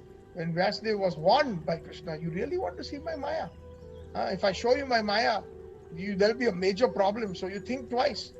So like this, Vyasadeva still wanted to see, so Krishna gave him both the spiritual energy, the Mahamaya's darshan, as well as gave him bhakti, so that he could be saved and he could save everybody else by compiling Srimad Bhagavatam. So like this, Srimad Bhagavatam, Vyasadeva was blessed. So how did this Srimad, there's some history of the Srimad Bhagavatam. So Vyasdev wrote the Srimad Bhagavatam, but it had to be manifest to the people. So what was that beautiful Leela or the pastime? So in that 5,000 years ago, the most virtuous emperor, Maharaj Parikshit, who was the grandson of Arjun, the son of Abhimanyu, uh, and of course he is also the grandson of the Pandavas, the Yudhishthir Maharaj, etc. He was a Chakravati, an emperor who ruled the entire world. The world actually was all under his feet, basically. So many kings are there ruling the world. Everything was Bharatvarsh at that time. And many kings ruled many provinces and many kingdoms. But a Chakravati Raja or an emperor is when all the other kings become subservient to him. Especially when back in those days, they used to do occasionally do the Ashwamedh Yagya, where a white horse was released and through the different kingdoms, and whoever took the reins of the horse and stopped him, that means that particular king did not accept the authority of that emperor, and then there would ensue a yuddha or a war, and in that war, a powerful emperor would defeat that king, and then again that king would put his crown at his feet and say, "I accept you as the emperor." So Parikshit Maharaj was not a king; he was not an ordinary person. He was the emperor of the entire world, and although he possessed unrivaled opulence, he was free from attachment to it. He was a Raja Rishi. That's an amazing word that is also being used in the Bhagavad Gita, 4th chapter. Krishna uses that I spoke this Bhagavad Gita millions and millions of years ago before to the different Raj Rishis, to the sun god Vivashwan, who was a king, but at heart he is a rishi, a saint, not attached to the materialism. They always ruled their kingdom considering that they are my instruments. The kingdom belongs to me, but they were simply caretakers. That is the Raj Rishi. We explained that in our previous Bhagavad Kathas. What are real Raj Rishis? All those great kings and emperors that are there, King Dashrath, Janak Maharaj, Lord Ramachandra, of course, he is the Supreme Lord himself. But the point being, Parikshit Maharaj, Yudhishthir Maharaj, they were all Raj Rishis. They never ever considered that it is their own, the kingdom, not even one penny. Such are the real rulers. Where are those rulers today? Any of them are classified as Raj Rishis? No. Nowhere in the world today. Nowhere. Nowhere. Everybody has some agenda. And it could be even a pious agenda. That piety is for their own good. It is not for Sri Krishna. Even there are certain prime ministers who are very pious in nature, and they are working day and night, and they're not allowing any kind of corruption to seep in, and not they are taking any money, and they are also sleeping, eating in a very ordinary fashion. They have some good pious qualities, but they don't have the pure transcendental Shuddha Sattvam, because the Shuddha Sattvam will immediately see Sama Sarveshu Bhuteshu, and that everybody is equal and they are all answers of Sri Krishna. That is the distinction between a pious king and between a Raj Rishi. So Parikshit Maharaj, being a Raj Rishi, he was bereft of any kind of attachment. He was famous as a sage among the kings, and all were very happy under his reign, all the other kings. Even his enemies were willingly bowed before him. He commanded so much respect. So one time, it so happened that while in the forest, by the will of God, by the will of Krishna, he actually went for a hunting trip, and he became extremely tired. He was chasing and chasing, and the deer would just not come into his grip, and being very determined. But that is one of the qualities of a great person, determination. If one is determined to achieve anything, he will do. So out of determination, great determination, Parikshit Maharaj chased the deer into the deepest of the forest. And at that time, he became very tired. And he got exhausted. his horse got exhausted, and then we were both very extremely thirsty. They searched for water and they could not find anything. But then he saw that there was one hermitage, ah, where there was the great sage Shamik Rishi residing. And the sage was in deep meditation. He didn't even realize that Parikshit Maharaj arrived in front of his of his hermitage, of his kutia, and he was sitting outside his hut, his bhajan kutir, and Parikshit Maharaj was still seated on his horse, and he was very, very thirsty, and he asked for water. And when the sage did not respond, Samik Rishi, being absorbed in his bhajan, uh, he was in a very, very deep samadhi. He could not hear, or he could not even understand that the great emperor personally had arrived at his doorstep. And that then when that happened, he said 2 3 times, he said, please, I need some water, can you please give me water? So not paying attention, obviously, because he was in samadhi, in a trance, uh, he- Parikshit Maharaj became very uncommonly, uncharacteristically angry. That was displayed, and this was also by the will of Lord. The uncommon appearance of such anger in a saintly person is not like the anger of those common souls like us in this world. In this case, there was a purpose entwined. There was a reason, with a plan that would be of greatest benefit to all humanity. Krishna had a very, very big plan, and thus uh, he was such a wonderful saint, never felt insulted. But that particular day, out of thirst and hunger, he felt extremely insulted. And the king turned to leave the hermitage in a very, very disappointed, anger, uncharacteristically angry mood. And as he was to just turn around, he saw there was a dead snake lying on the ground. And what he did is, with the tip of his bow, while still seated on on his horse, he picked up the dead snake and put it around the rishi's neck. The rishi didn't even realize, Shamik realized, rishi didn't even realize, as he was so much deep in his trance, that Parikshit Maharaj arrived. He talked to him, asked water several times, and then even a dead snake was put around him like a garland, which is an insult, which was very uncharacteristic of Parikshit Maharaj, but he did that. So, like this, understanding what had happened, one of the friends of Shamik Rishi's son, Shamik Rishi's son was Shringi, and the Shringi and his friends were playing in the forest, not too far. So it so happened that Shringi, the son of Shamik Rishi, his little friend, uh, he was passing through that hermitage, and he immediately saw what happened. He saw the entire scene, and then he ran to his friend Shringi, and he said to Shringi, Shringi, you know what happened? The great emperor Parikshit Maharaj came, but he was so angry, he was burning in anger, and he had actually lost control of his temper, and there was a dead snake, and he garlanded your father with that. And immediately when Shringi heard that, he said, Iti langhitam maryadam.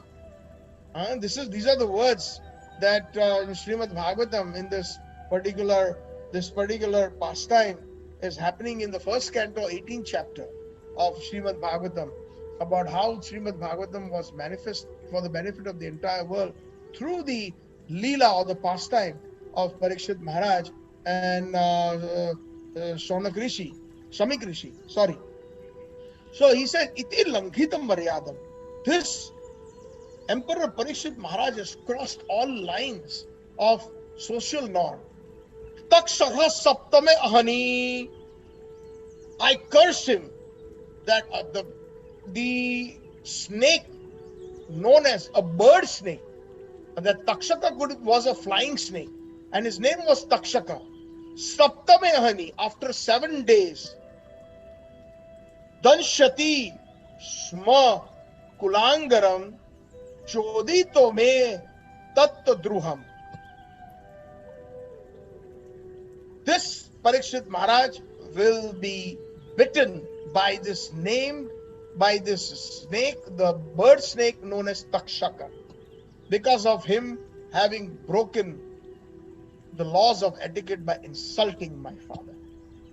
And he takes some water in his hands and does sankalpa, and he curses that on the seventh day, by 7 days from now, Parikshit Maharaj will be killed by the biting of the serpent, the flying serpent known as Taksha. This is the curse that is being given to Parikshit Maharaj. And like this, when Shamik Rishi heard that his son Shringi had given, and they were very pure Brahmins, it cannot be retracted. It is like Lord Ramachandra's arrow. Once it comes out from the what do you call the patra, then it cannot go back. It has to be it has to shoot at something. Similarly, a pure Brahmana's curse is also like that. It cannot, once said, it's said. So Samik Rishi was upset when he learned that the course of events, what happened, because then the son Shringi went and told the father after his tapasya, and this is what happened, Pitaji, and this is how the great emperor behaved, and I cursed him. And rather then Samik Rishi lamented, because he was of a very mature devotee himself, understanding that whatever happens with the will of God. So we should not be very much concerned. This is the way how, and so many things we can learn through Srimad Bhagavatam, how we should react. Sometimes, when somebody may be 100% doing wrong things against us, 100%, but to not to react is of a very, very high quality of a devotee. And that is also being displayed, if I remember, in the Srimad Bhagavatam, in the pastime of King Chitraketu, where Mother Parvati curses him, but he does not react at all, and he accepts Mother Parvati's curse. So Samik Rishi was sad hearing upon the behavior of his son, and then although the entire event had taken place by Krishna's desire, Maharaj Parikshit blamed himself. Now he comes to his senses. After all, when he went back to the palace, he managed to go back, and then he lamented. Like a devotee should always think, if he makes mistakes, then we all make mistakes. There's not possible that to err is human. Nobody cannot live without making mistakes. But to repentance is also a good quality of a devotee. When somebody repents, then that person should be forgiven. That should be the quality that Vaishnavas should possess. And Maharaj Parikshit actually then blamed himself and lamented that his behavior of insulting the rishi was not appropriate. He desired, actually he himself was thinking, I should be punished. He desired an immediate reaction so that he would never again be influenced by such inauspicious attitudes. So supposing if we make a mistake, we realize it, then not only we repent, but we should go one step further. I should be punished. When that pure message is in our hearts, Krishna really takes care of that devotee. That humility, actually that humility is the most important abhushan or the jewel of a Vaishnava. And that is what enamors or captures Sri Krishna. So he displayed in a very humble mood. He's thinking to himself, I should be punished. And instantly, this is what he's saying. So it was in this state of lamentation that Parikshit Maharaj heard the news. It spread like wildfire that Shringi, the son of Samik Rishi, has cursed Parikshit Maharaj to die in 7 days. And it was spread like wildfire everywhere. And then the news came to Parikshit Maharaj personally, and he wholeheartedly accepted that. Oh, in 7 days I will die. So he sat on the bank of the Ganga to absorb his mind solely on Sri Krishna. He left his kingdom not attached at all. Now that he had got this notice, you and I, we will not get that notice. Therefore, Prabhupada said the success of human life is to remember Sri Krishna 24 hours a day.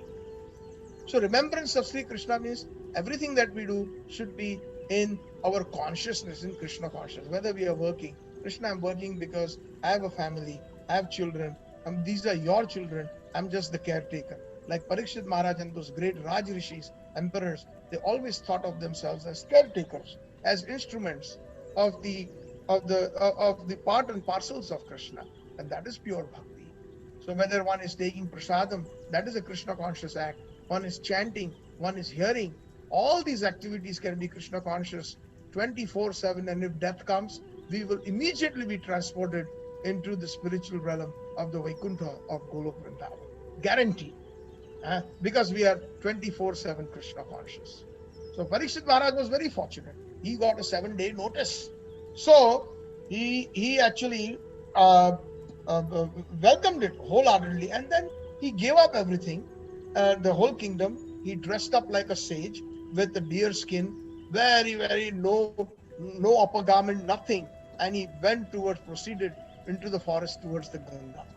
So this is our forefathers used to do that, giving up everything. Today, in today's world, people are so attached, even though they are in the retired age, they are attached to their business, to their son, to their family, to the golf courses, to all those activities, instead of absorbing their minds in Sri Krishna, because death can come at any moment. We are not going to be as fortunate as Parikshit Maharaj. 7 days notice. So he became just exactly like a renowned sage and proceeded into the forest towards the bank of the Ganga. He sat there and he started to absorb his mind on Sri Krishna. It was not by chance that at the same time a multitude of great munis, rishis, they were assembled there. uh, those who knew Sri Krishna was, and they arrived at that place with all their disciples. Maharaj Parikshit addressed them with great humility. Oh Brahmins, just accept me as a completely surrendered soul, and let Mother Ganges, let Mother Ganga, the representative of the Lord, also accept me in that way. I surrender to Mother Ganga. I surrender to all you Brahmins and Vaishnavas. Also accept me in that way, for I have already taken the lotus feet of Lord Sri Krishna into my heart. So please bless me that I will always have that I may never forget Krishna's lotus feet. Let that snake bird or whatever it is, that takshak, that magical thing the Brahman created, bite me at once. I'm not worried. I only desire that you all continue singing the deeds of Lord Vishnu, Krishna, offering obeisances unto all the Brahmanas. Parikshit Maharaj sat down at the bank of the Ganges. Punascha bhuyat bhagavati anante ratihi prasangascha tad asreshu Mahatsu yam upayanti srishthim maitri astu sarvatra namo drujebhyah. Amazing shloka. What prayers Parikshit Maharaj is saying, that I pray that if I should take birth again in this material world, I would like to have complete attachment to the unlimited Lord Sri Krishna and the association of his devotees and friendly relations with all living beings. Yam upayami srishtham maitri astu sarvatra namo dvijebhyah. Please bless me like that. This is the prayers that we should have. Let's say, if whenever the time arrives and we have to leave our body, and if we are fortunate enough to understand that death is coming to our doorstep, then we should remember these prayers of Parikshit Maharaj. That, oh my dear Krishna, if my actions are such that I do not even deserve to go home back to Godhead, to Vaikuntha, that's okay. Let me be born again in this material world. But I request you, in the association of his devotees, in the association of your devotees. Bhaktivedanta Thakur, in one of his wonderful bhajans in Sharanagati book, has mentioned in the section of Atma Nivedan. He says, Manasa Deha Geha Joki Chumor, Arpilu Tua Pade Nanda Kishore. In that bhajan, he mentions there's very nice section where he says, Kita Janma Hoilo Ja Yatha Tua Das, Bahir Mukha Brahma Janme Nahi Mor As. He says that if my karma is so bad, oh Krishna, it's okay. I don't mind that even if I get an abominable body of an insect, Kita Janma Hoilo Ja. But I have one request, oh Krishna, just like Parikshit Maharaj is requesting. Yatha Tua Das. He says, Maitri Astu Sarvatra, to those who have surrendered to you, I would like to take birth amongst them. I would like to get that association. Bahir Mukha Brahma Janma Nahi Mor As. Even if I get the opulence in the topmost Swargiya Lok, in the topmost heavenly planets, the opulence of Lord Brahma, but bereft of Krishna consciousness, or Bahirmukh. Bahirmukh means Vimukh, means to look away from Krishna. That I don't want that opulence. If you're going to award me due to my piety, that I get that great opulence of Lord Brahma, but I don't need that. This is pure bhakti, my dear friends. Think about these prayers, each and every word. Until and unless we do not read or hear about the glorious pastimes of Sri Krishna and his pure devotees, we will not even be able to even develop that desire to pray like how his pure devotees pray. Like we are like little kids. When little kids, they imitate their parents. Whatever they say, they immediately. So right now, what we should be doing is imitating those great Vaishnavas. At least we should learn these prayers, these bhajans. Realization will come in some time. At least if we say these prayers when we're standing in front of the Lord, what are we saying? Think about it. Each and every individual that is present in this assembly, I want you to, honestly, I don't want you to tell me or anybody else. When you're standing in front of Radha Krishna, Sisi, Kishore Kishori, or Radha Kirchor Gopinath, what are we praying? When we're standing in front of Sisi Gaur Nitai, in front of Lord Jagannath, Baldev, Subhadra Devi, Sudarshan Jiuji, what are we praying? We have to learn proper prayers. Yes, it's okay to say I made mistakes, please forgive me. It's okay that I am in need, please give me this, please give me that. It's okay to ask Krishna that. But the quality of purity in the prayers of the Vaishnavas is what we need to be aware of. The realization will come, but at least that awareness, that knowledge has to be there, how they are praying. Yam yam upayami srishti maitri astu sarvatra namo dvijabeho. I pray that if I should be born again in this material world, I will have to please let me have complete attachment to the unlimited Lord Sri Krishna in the association of his devotees. Kita janma hoilo ja yatha tu adas bahirmukha brahma janma nahi mor as. Bhaktivedanta Thakur goes even beyond Parikshit Maharaj. So, like this, he then sat peacefully to fast until death at the bank of the Ganges. Turning to the sages, he said, O trustworthy Brahmins, I now ask you about my immediate duty. I'm asking you a question. Please instruct me.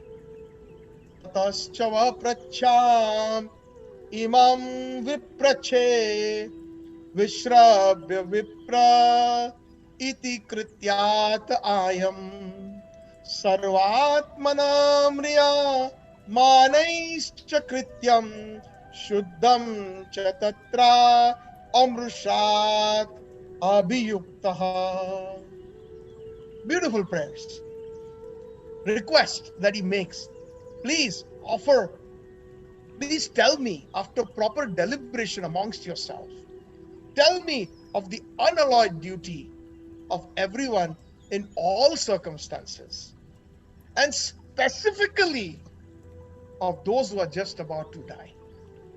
How many of us, when we meet the sadhus or we meet some great saints or some gurujans, what do we really pray when we see them or when we ask them? Ah, this is how we should be approaching the pure devotees, asking them for their blessings. Please, after proper deliberation, tell me, instruct me, what is the unalloyed, what is the pure, under all circumstances, what is my duty? And especially those who know that they're about to die. Then specifically the duty of the person who is just about to leave the body. At that very moment, the most powerful sage of all arrived at that place. Lo and behold, the son of Vyasadeva himself, Sukadeva Goswami, he appeared. He was only 16 years old, but simply by seeing his astounding features, beautiful, big forehead, long ears, elongated hands that were touching his knees, by his bodily symptoms, one could see by his astounding features, that by the physiognomy, I think that's the word, physiognomy, by studying the features of somebody's body can tell that what this person is. Everybody, the assembled, thousands and thousands of assembled rishis who were there with their exalted spiritual status, understood that Parikshit Maharaj is now going to be given instructions by this great son of Vyasadeva, who has got this exalted spiritual status, and they all immediately rose from their seats. Great rishis like Naradji, Sutta Goswami, many great personalities were there, and they immediately offered their respects by standing up to a 16-year-old young boy. Sukadeva Goswami then sat before the king, his charming effulgence pacifying all that were present. And Maharaj Parikshit requested him, Ata prachami samsiddhim yoginam paramam gurum purushasya ehayat karyan mriyamanasya sarvatha. You are the spiritual master of the great saints, O Sukadeva Goswami. You are the spiritual master of the great devotees, and I am therefore begging at your lotus feet, show me the way of perfection for all persons, especially for one who is about to die. Yat shrotavam yatho japyam, yat kartavyam nribi prabho, spartavyam bhajaniyam va bruviyat va viprayam. Please let me know what a man should hear. Yat shrotavyam, what he should hear. Atho japyam, what he should chant. Yat kartavyam, what is his duty? Please explain, especially right now at the time of death. And Sukadeva Goswami acknowledged the glory of the emperor's question as if it benefits all people. Questions also should be asked in such a way that sometimes we hear certain questions in a public assembly that people ask. It wastes the time of good devotees, and it wastes. Questions should be asked not in a challenging mood. Questions should be asked so that it benefits everyone. That is the proper etiquette of asking questions. So Sukadeva Goswami acknowledged the glory of the emperor's question of Parikshit Maharaj as that it's going to be beneficial to all, and the answer is approved by all those fully situated in transcendence. He thus began to recite the Srimad Bhagavatam Granth Raj, Srimad Bhagavatam Ki Jai. which is famous and known as the Amala Purana. Spotless. Mal means spot or dirt, and Amala means one that is completely spotless. That is no spot or no dirt. Since it is the sole purpose to nourish the soul. Savai pumsam paro dharma yato bhakti radoksha je aituki aprateta jena atma suprasidati. When the soul is completely nourished. By nature, the soul does not have a glimmer of interest in this world when it's situated in its original constitutional position. The soul's only function and only interest and only dharma and satisfaction are in connection with the service of the Supreme Personality of Godhead, Sri Krishna, who is all attractive. The Vedas, they explain that the name Krishna means all attractive, the one who attracts everyone. We had explained that during the Janmashtami, the meaning of the word Krishna. The faintest trace of teachings that nurture selfish interest and thus perpetuate one's existence again in the samsara, in the cycle of birth and death, are absent in Srimad Bhagavatam. Simply by hearing faithfully, one attains that position of pure bhakti. So, after 7 days, the snake bird Takshaka manifested and bit Parikshit Maharaj, as predicted. However, because he had heard Srimad Bhagavatam from a pure-hearted Vaishnava, Maharaj Parikshit had by then absorbed his consciousness in the spiritual realm and had thus already left this world. Among those assembled to hear Sukadeva Goswami's narration was Srila Suta Goswami. Later, in the sacred forest of Naimisharanya, powerful sages gathered to perform a yajna, a sacrifice lasting 1,000 years in Naimisharanya. In this setting, Srila Suta Goswami narrated Srimad Bhagavatam as he had heard it, as it is, in the assembly of all those great rishis, when Sukadeva Goswami spoke the Srimad Bhagavatam to Parikshit Maharaj. And Srila Suta Goswami narrated Srimad Bhagavatam, the best of all scriptures, to everyone present. I end here today. This was the introduction of Srimad Bhagavatam. What can I say? Perhaps there are so many things that are manifesting within the heart, but I'm assuming that whatever we have spoken in the last 3 sessions does bring home a very important messages of Srimad Bhagavatam as being the Amala Purana, the spotless scripture, as being a non-nonsensical, nothing else but pure devotion to Sri Krishna and for the pure satisfaction of the soul. Everything else falls short of it, and that is the reason Naradji told Vyasdev, please compose something that will give this gift to the entire creation.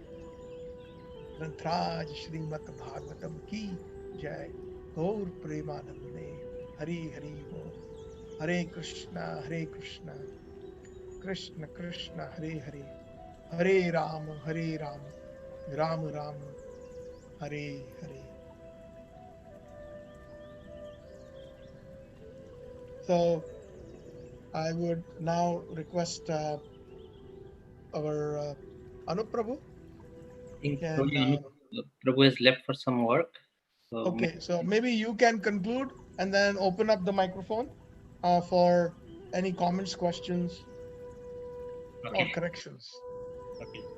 I'll just say thank you, Prabhu. So for this nice and engaging lecture, it was really like every lecture, it was really very enlightening. So we'll open the forum for any questions that any person might have.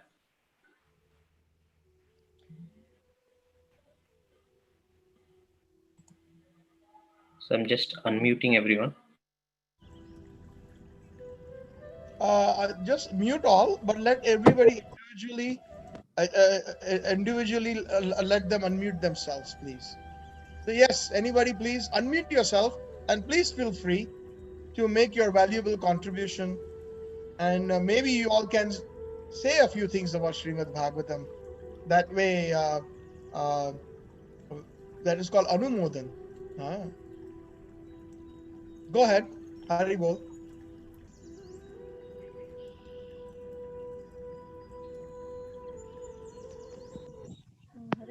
Prabhuji. Hare Krishna, Ansuya Mata.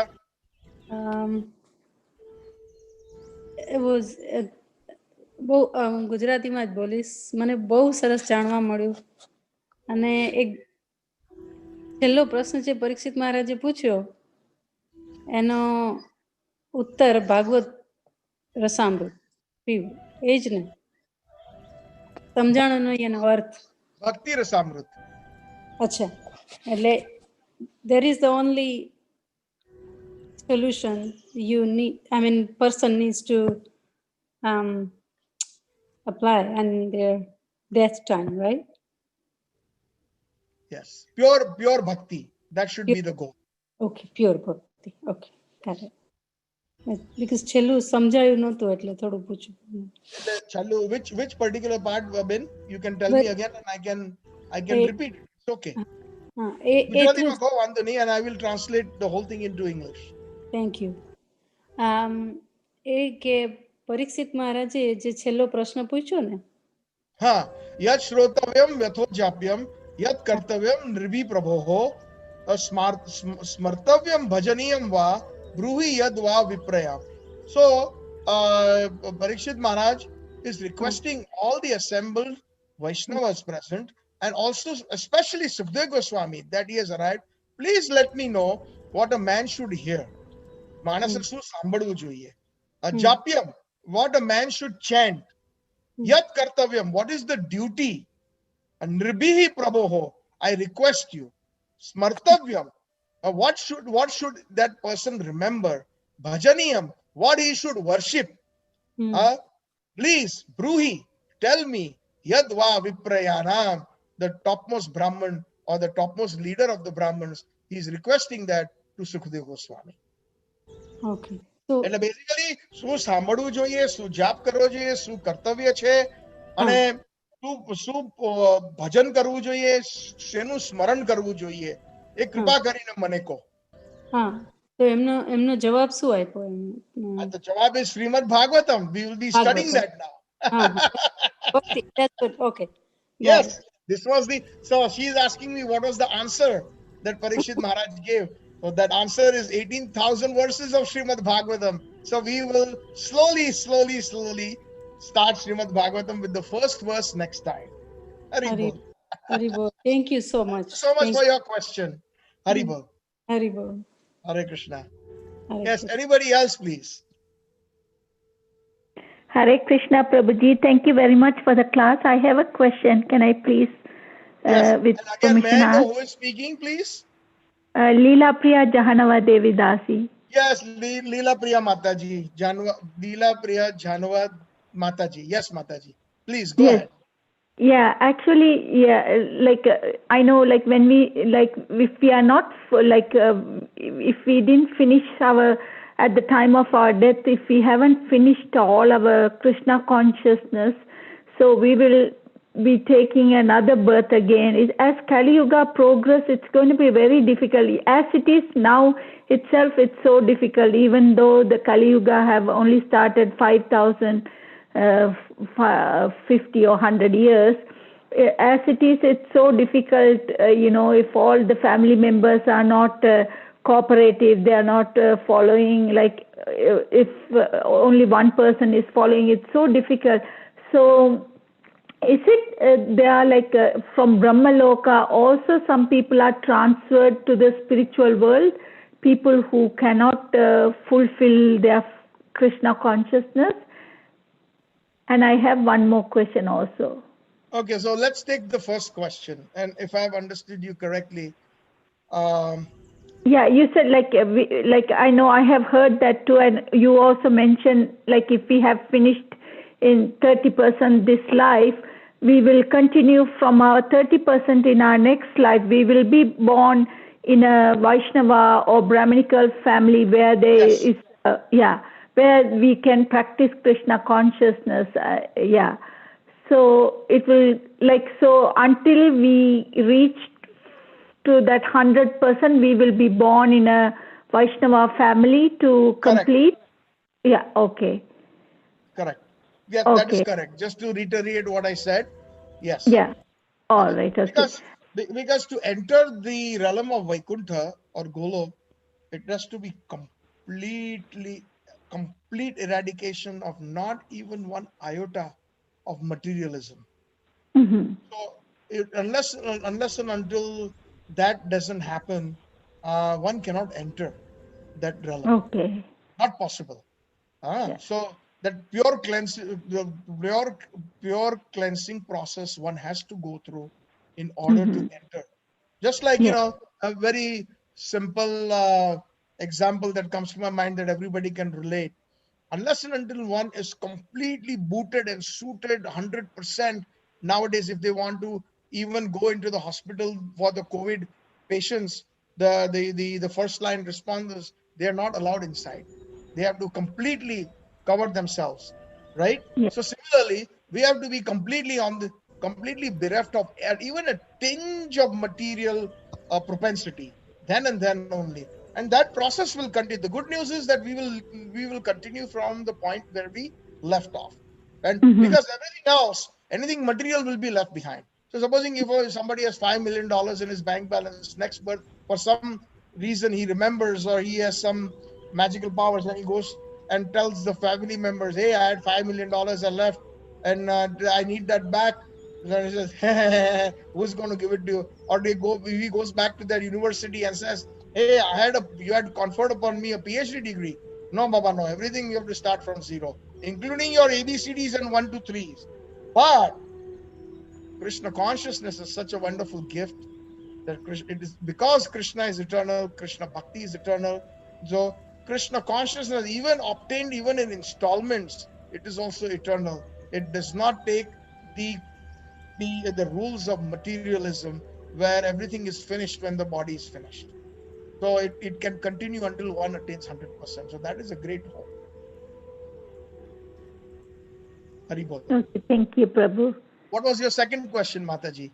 Yeah, and also when people are ready to go back to the Vaikuntha lokas, once if person and there are different Vaikuntha loka, and if you have reached one particular place and you want to go to Goloka Vrindavan, are you be able to? Will Krishna transfer us from that loka to the Goloka highest? If you are ready and all. Can you rephrase your question and briefly tell me again, please? I just wanted to absorb that question one more time. Yeah, no. Once we are ready and we go back to one of the Vaikuntha lokas, and where we are not in really the highest loka, Krishna loka, if we really want to go there, will Krishna make some arrangements from there? Can we go, or we'll be only placed there only? Very, very nice question. This is the first time somebody has asked me this question in so many different lectures that I have given, and this is the first time somebody ever asked this question. It's a very nice question. I like this question actually. The answer would be that once one has entered Vaikuntha, left the body from here, whatever that bhav for that particular form of the Lord is, one will attain that destination. So that itself is a perfection. Once one attains that perfection, let's say, for example, somebody at the time of death is absorbed in Lord Ramachandra, right? So then that person will be completely absorbed and will be brought to the lotus feet of the Vaikuntha Ayodhya, where that person will get entire liberation with the Samipya, Sarupya, Sarshti, etc. Of Lord Ramachandra. And not only that, as and the answer is coming now. When that, due to that attachment that seva is there, one will never think of any other form of the Lord. So what to talk about? Supposing if one is in Vaikuntha and one is in with Lord Ramachandra, the attachment will be solely for Lord Ramachandra. Then there will be no other Narayana or not even Nrsingadev or anything else. They have already attained that perfection. So for them to think about Sri Krishna in Golok is not possible. So at the time of death, if they have thought of Krishna, then they will be transported to one of the Krishna planets, either Mathura, Dwarka, or Golok, depending again on their bhav of relationship, whether it is Dasya, Sakhya, Vatsalya, or Madhurya, whether it is in the mellow or the rasa of servitorship, friendship, parental, or conjugal. So once one enters into that planet, no, there is no question of thinking of anybody else. That would be very, very unlikely and not possible. Mhm. The reason I asked was because, like here, like when we are praying, we pray to Radha Krishna, then we pray to Chaitanya Mahaprabhu. So there are different. So we have to only concentrate in one particular form, because we are like we like all the forms. Like I like Chaitanya Mahaprabhu, I like Radha Krishna. Yes. So Yes, I got oh, yes. Give me an opportunity. Let me take this point. yeah, Chaitanya Mahaprabhu is Radha Govinda. yes. Chaitanya Mahaprabhu is Golok Vrindavan. Chaitanya Mahaprabhu has one on one. Last time, I don't know if you remember, or the previous one, there are Golok Vrindavan, as you can see here on behind me, the entire, where there's Radha Krishna, and you see there's Chaitanya Mahaprabhu Nityananda. Let me move my hand. No, I'm on the phone, Prabhu. I can't Oh, see. I'm so sorry. Okay, take Yeah. a look at the Srimad Bhagavatam first canto cover. Oh, And if you see the first canto cover, you will see Chaitanya Mahaprabhu there. yes. And you will see the gopis and all the different prakostas where somebody wants to worship Krishna or have a relationship of fatherly or a motherly, then they are in a very special prakosta or a special division or a petal of Golok. Somebody who Yeah. wants to worship Gaurnitai, then all the parcels of Gaurnitai are in a prakosta called, there is a division of Navadvip, Mayapur, in Golok. Mm-hmm. Just like in your home, you have many rooms, right? It is still Yeah. called home. So Golok Yes. is the home, but it has got many divisions. So you have your bedroom number 1, bedroom number 2, living room, family room, basement. So these are all different rooms, right? So similarly, imagine Golok having all these different compartments where the devotee, but those devotees only are in that particular mood are permitted in Golok. So Chaitanya Mahaprabhu is Radha Krishna. Nityanand Prabhu is Lord Balram. So yes, so then one can get multiple entries into different prakostas. Oh, So, okay. and That's what I especially want. those who are in Madhurya Rasa, in the love of the gopis of Vrindavan, the young gopis of Vrindavan, the prem, the Madhurya Ras prem, the Nikunja Seva, those are permitted in Mahaprabhu's prakosta and vice versa. Because Mahaprabhu was not interested in the Vatsalya Ras and the Sakhya Ras. So Okay. these are some of the finer nuances, but these are very nice, interesting questions that you are asking, and it is an opportunity for others to also uh, to to hear your question and the answer.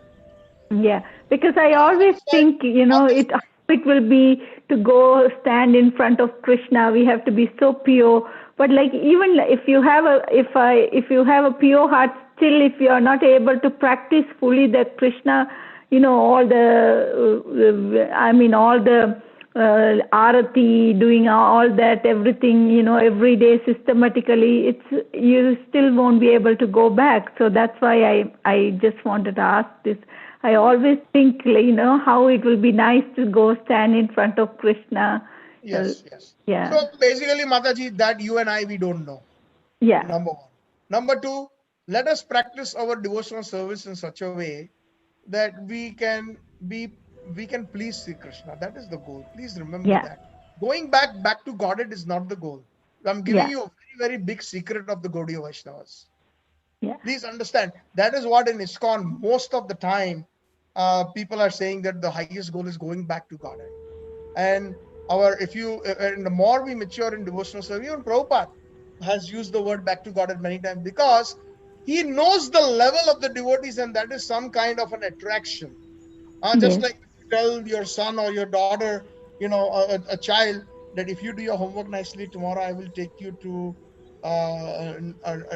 what do you call this, amusement park, where they have all Mm-hmm. those different wonderful slides and all those wonderful ice creams and so many nice pizza and everything. So yeah, the kids are very happy, and they will follow the mother very nicely, and they will do their homework. So similarly, Prabhupada, when he used those particular instances of back to Godhead, he says that you chant 16 good rounds, and you follow the four regulative principles. In this very lifetime, you will go back to Godhead. So Prabhupada never went into the Raganuga Bhakti part of that component. And which is true. I'm not trying to say that what he said was wrong, with a big word of caution. Prabhupada is Yeah. 100% right. Anybody who did that with their very lifetime, they will be able to go back to God. But if going back to God was the highest goal, then why did Srila Prabhupada come here? Why did his Gurudev come here? Why did Rupa Goswami come here? Mm-hmm.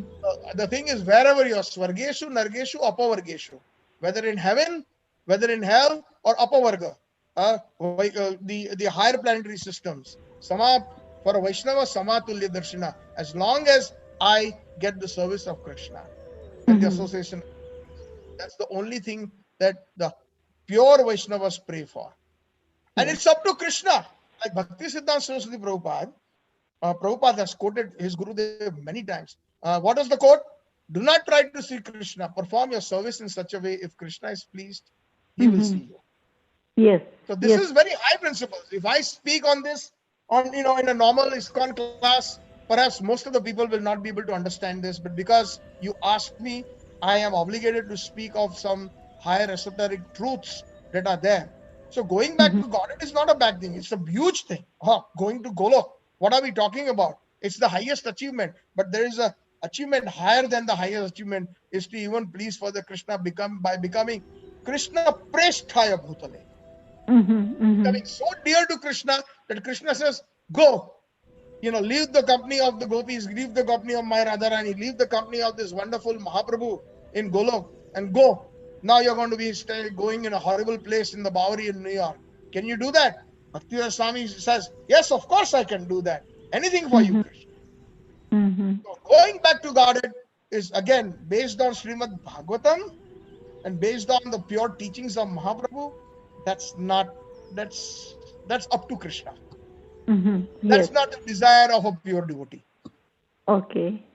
Thank you, Okay, Prabhu. so this is a very, and don't worry, as long as we all are practicing to the best of our ability. Krishna also says in the Bhagavad Gita, Yogakshemam Vahami Ham. Whatever you lack, I will preserve, and whatever you don't have, or whatever I will give you. So Yes. so always Krishna's kripa is amazing. We should never underestimate it. Somebody may Yes. be in a coma at the time of death. Certain situations can come and the Yes. person leaves the body. We cannot determine whether he went back to Godhead or he is coming back. It is up to Krishna, because Yes. Krishna is Paramatma. Even in coma, certain parts of the brain and within the heart, that consciousness is there. Krishna, Krishna, that person will be immediately transported. There's a nice Mm-hmm. bhajan in Hindi, if you all have heard. It's a nice, actually, it is the bhajan that kind of depicts Bhishma Dev. इतना तो करना स्वामी जब प्राण तन से निकले गोविंद नाम लेकर मेरे प्राण तन से निकले. At the end, this Vaishnava is saying that what is that? Uh, at the end, he's saying कुछ आपकी फरज है. So he's saying, Krishna, now it is also your duty at the end when I'm dying. So you also do something. So that is also a nice relationship, that I may not be like King Kulashekar. Have you heard of King Kulashekar, the Alwar? Yes. Yes. Mukundamala Stotra. Yes. Yes. So he's also praying that right now my mind and my heart and everything, my intelligence is good. So if I let my mind be absorbed in the swan of the lotus of your lotus feet. Because when I will get old, kapha raga pitta, different types of symptoms of kapha, the cough, and pitta, bile, etc. And I won't be able to at that time possibly able to remember you. He's praying to Krishna like that. But then Krishna is so kind. And Prabhupada writes in that, I remember many years ago I had read this Mukundamala Stotra. He says that Krishna deals with every devotee in a very different way. Just like the five fingers and the five fingerprints are not the same.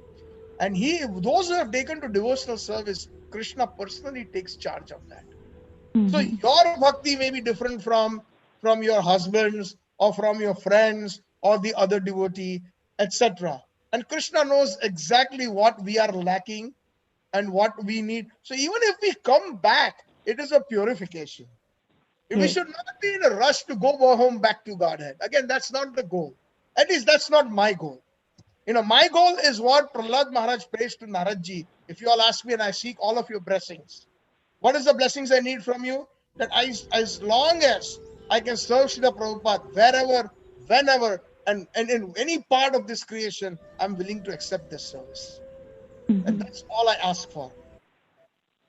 Yes. Going back to Godhead is not important for me. I mean, what is important is serving Srila Prabhupada wherever he wants me to. Whether it is a hellish planet or earthly planet or heavenly planet, it's up to them. That is my sincere prayers and the blessings that I'm seeking from all of you. So this is a very personal thing that I've told you today, just so that hopefully it will highlight the importance. Don't worry, at the time of death, as long as you're remaining sincerely Krishna conscious. Yes. We have to be worried if we start doing nonsense things like getting drunk, or we start eating meat, or doing any of all the things. But if we are doing our things, and if we are making a sincere effort, we need that Yes. sincere effort day by day. We need to progress. That progress, utsaha, dhairya, nischaya. Rupa Goswami says that we should have these different qualities to it. We have to have utsaha, enthusiasm, dhairya, patience, nischaya. We should be determined, firmly determined. So all these things are that will bring us to progress, that will raise our bar. So it's a wonderful question. I hope I was able to answer Yes, it. thank you, Prabhu. Yeah, because that's a way, very nice. You reminded me again that we shouldn't be, our goal should be whatever Krishna desires, whenever he wants us. So we should be in that humble mood. Yeah, yes, I understood now. Thank you so much, Prabhu. Yes. Hare Krishna. Hare Thank you, Krishna. Mataji, for the wonderful question. Anybody else? You may unmute yourself. Nand Pran Prabhuji, Danvat Pranam. Hare Krishna, Dandavat Pranam to all Vaishnavas, Prabhuji. Thanks you for early morning nectar of Katha.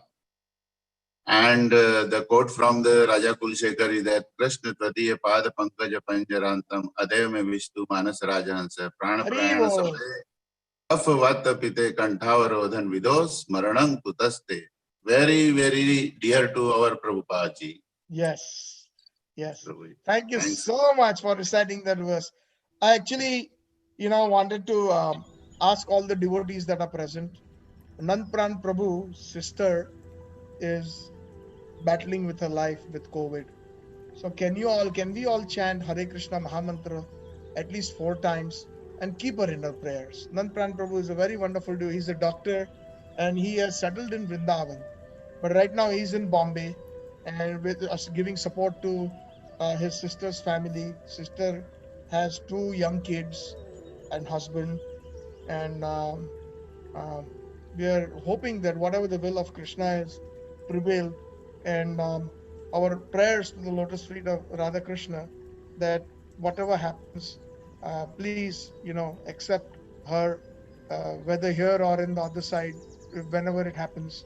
That way she always remains Krishna conscious. Her brother is a wonderful devotee, and I'm sure Krishna will be taking that into consideration.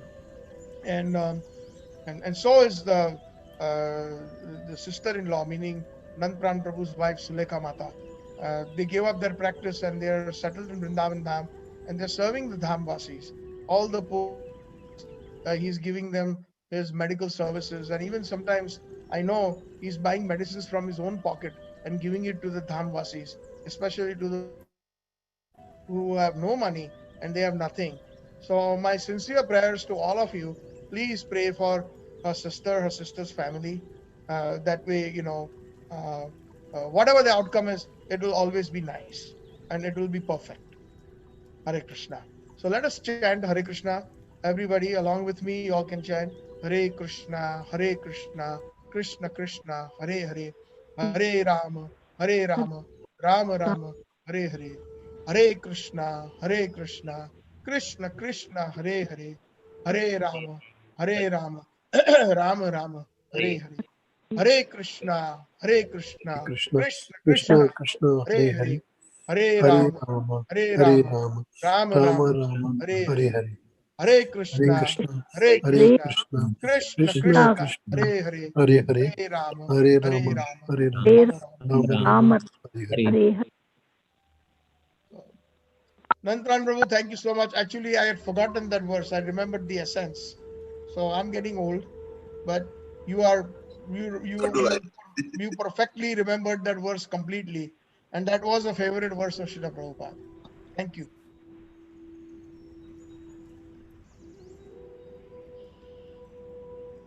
Hare Krishna. Anybody else before we wind up today?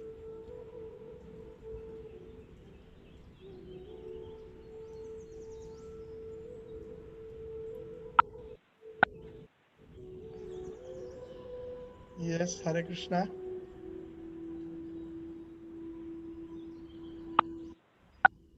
Mataji, you were the last question that you asked. Can you unmute yourself, please? The one Mataji on the phone, I forget. Lily, I Oh, always, sorry. huh? Mataji, Hare Krishna, Prabhu. Gopal Prabhu, Hari Bol. Hari Bol. Prabhu, a small question. I hope it will give some knowledge to everyone, including me. Um, regarding Purusartha, you discussed today, Dharma, Artha, Kama, Moksha. So, like thinking about the concept of our Dharma, like we have to know the Dharma and then like get the money, artha, and then like based on the dharma we will be like go through the enjoyment or kama and then moksha. So is there any way, like these are the four steps that everyone has to go through, like is there any way like uh, can like the couple of steps can be removed, can be bypassed, or like that's what like Good, I good, good. may not be. Another very good question. So again, Gopal Prabhu, his question was that can we bypass from this four purusharthas, the dharma, artha, kama, and moksha. Now, one more thing I wanted to tell you, that moksha that is being discussed here between Naradji and Vyasdev is not the kind of moksha that we are talking about, that pure liberation. Okay, pure liberation is in Vaikuntha and Goloka planets, but not the kind of moksha that is being referenced here. Because anybody who thinks just personally about the self, that dharma I am doing because I will get artha, I will get money. Artha I am performing, I've got so much artha, like so much money, so now it will fulfill my different material desires. And all those desires I get frustrated at some point. Like many people, although they are so rich, um, immediately one particular person that comes to my mind is Robin Williams. You must have heard of him. He was one of the most humorous Hollywood actors, very rich person. But what happened? He took a belt and he hung himself in his own closet. He gave Farsi to himself. Somebody who made the whole world laugh. If you Google Robin Williams, he was the most humorous character. And he was very famous. And somebody who has got such big roles in Hollywood are obviously extremely rich persons. So basically, they want moksha. They want to get rid of their frustrations. So it's all about the self, about that person. I am going to perform religiosity or pious activities so that I will receive wealth. I will receive wealth, so my desires that are there, material desires, will be fulfilled. And because I tried everything, like some of the people who are big industrialists, big stockbrokers, they've got so much that their 10 generations can enjoy, but in spite of that, some of them, they commit suicide, or some of them, they say, you know what, we need to leave everything and just go, give everything to the kids, there's so much frustration. So just like the hippies in the 60s, 70s, they left their rich parents and they wanted to find that moksha. They wanted to find that happiness. So it's all about them. It's I. There's nothing to do with Sri Krishna. And I was going to take on this particular point elaborately when we came to the 5th and 6th chapter of the Srimad Bhagavatam, first canto, the conversation between Naraji and Sukadeva Goswami. So that mukti is abominable as far as Vaishnava. We don't want that mukti. No, number one. So that I wanted to kind of give you a little bit of fundamental here. Now, coming to the point whether one can easily bypass, of course, absolutely. When we are chanting the holy names of Krishna and we are associating with good devotees, pure devotees, or through the works of the pure devotees, and if we are following Mahaprabhu's and Rupa Goswami's instructions or the instructions of the pure devotees, we can easily bypass all those other different adharma, artha, kama, moksha. That is the essence of the Bhagavad Gita. Gopal Prabhu, sarva dharman paritijya maam ekam sharanam vraja aham tam sarva papebhyo mokshashyami ma sucha. So sarva dharman paritijya, Krishna is saying maam ekam sharanam vraja. So those who have completely surrendered to Krishna, all those other dharmas that we described, dharma, artha, kama, moksha, they can be bypassed. He can take care of those reactions. And one can immediately get into a launching pad non-stop to Vaikuntha, to Golo. Absolutely. The answer is yes. And I hope it's a very encouraging answer. Thank you. Prabhu. Prabhu, I don't know everything about Gita. So pardon me. That's okay. But I don't know everything about the Gita either or Srimad Bhagavatam, but I know the essence. That's what I'm trying to. And again, that's the most important thing. We don't want to become scholars. That's the very first introduction I said. We are not here to get any degrees or PhD in Bhagavatam or Bhagavad Gita. Then we will completely stay here in our attitude. Our thing is whether or not we will be able to please Radha Krishna. That is the important point. When we leave our bodies, we should be completely absorbed at the lotus feet of Krishna. So whether or not one knows the slokas or not, one can speak the same thing in your own language. Whether or not, the pure message that we will absorb, we can speak those things in our own language. Krishna understands all languages, whether it is Tamil, Gujarati, Odia, English. So the slokas are not going to take us back home to Godhead, or they're going to give us pure bhakti. No. Because there are so many scholars who know so many slokas, but their life is so dry. And they are simply after money and fame. That's why Mahaprabhu warned, na dhanam, na janam, na sundarim, kavita va jagadish kamaye, mama janmani ishware bhavatat bhaktir ahaitu tai. Most important instruction, na dhanam, I don't want wealth. So there itself, artha is out. Na dhanam, na janam, I don't want followers. So prestige, I don't want prestige. Sundarim, I don't want a beautiful, association of women. Kavita, I don't want to become famous as a famous poet or anything that everyone will say, wow, wow, wow, wow, wow, wow, wow, wow, you know so many shlokas, wow, wow, wow, wow, wow, you are so great. Kavita, wow, Jagdish Kamaye, I don't have any material desire. Then what is your desire, my dear sir? So Mahaprabhu explains his only desire, Mama Janmani, Ishware, Bhavatat, Bhaktir, Ahaitu Tvai. Birth after birth after birth, I want your Ahaituki Bhakti, pure devotional service. Tvai, yo, Krishna. So here also there is an indication, especially Mataji, the one who asked me the question before. Look at Mahaprabhu's line. Janmani Ishwara means Mahaprabhu has said there is no problem in being born again and again and again. Going back to Godhead is not the main criteria. Are you there, Mataji? Yes. Yes, yes. So here in this sloka, you know the Sistastakam, you probably read it before, right? So in this Yes. particular third verse of the Sistastakam, Mahaprabhu says in the last line, Mama Janmani Janmani Ishware. So what does that mean? So Mahaprabhu doesn't say take Mama Golaki, Goloka Pada Dehanti, or give me the residence in Golo. Mhm. He says, Mama Janmani Janmani Ishware. Birth after birth after birth after birth. This Yes, is pure that's bhakti. yeah. Okay. Gopal Prabhu, have I satisfactorily tried to answer your question? Thank you, Prabhu. Hare Krishna. Thank you very much. Like, I mean, every time I just wanted to clarify myself, like whatever concept is there, like That's all right. it's It's just perfect. trying to वो जो माजना बोलते हैं ना, Yes. It's always good to hear things again and again, especially those that are beneficial to us eternally speaking, and that are beneficial, that gives us pure bhakti. Thank you again, Gopal Prabhu. Anybody else? Hare Krishna.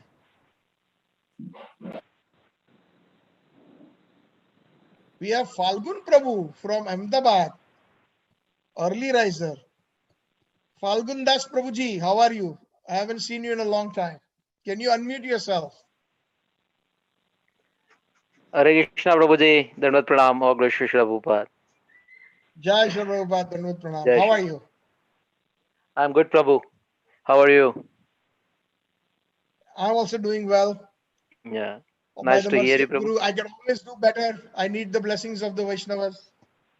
No, you will definitely get it, Prabhu. Okay. So, do you have any questions, comments, or corrections, Prabhuji? I just came in, Prabhu, right, about 10 minutes ago. So I'm not sure. Is it already complete or? Yes. We are in the Q&A right now, question and answers. No problem. Like Oh, you sorry. always request, I will send you a copy of today's recording. Please, yeah, Prabhu. Okay. So it's about how long it's about 45 minutes, 1 hour or? No, the session is 2 hours itself, and then Oh, you about started. Oh, got it. Okay. Now I got it. You already started you 4:30 probably and miscalculated the time. It would have been time. 3 a.m. your time, and that's why I was Got it. surprised. But Nandapran Prabhu always comes at 3 a.m. Amazing, from Vrindavan, and now today from Bombay because of his sister's situation. Okay. Anyways, but good to see you. Please send me link, Prabhu. Right, I'm No very much problem. interested too. Yes, no problem. Hare Krishna. Hare Krishna. Thank you. Hare Krishna, Prabhu, you said that Mataji who is not feeling well. Today I heard one Prabhupada's disciples, he said Prabhupada used to put mustard oil in his nose and ears, and also because that will get rid of any germs, I think. I don't know. And also I heard inhalation. And also inhalation helps. I don't know if somebody can tell people in India, like even when you put in your hand like coconut oil or some mustard oil and some lemon water, juice or vinegar or something, it protects you from this thing. And they also said in China they were eating a lot of ginger. Ginger. You boil the ginger in the water and you take that with honey, lemon, amala fruit. And guava, red Mataji. guava, it helps. And also inhalation. Always take, you put the hot water in a bowl and you take that inhalation. That way you prevent yourself from this thing before it comes. And also, yeah. Mataji, Haribol? Yes. Can you hear me? Yes, I can hear you, Prabhu.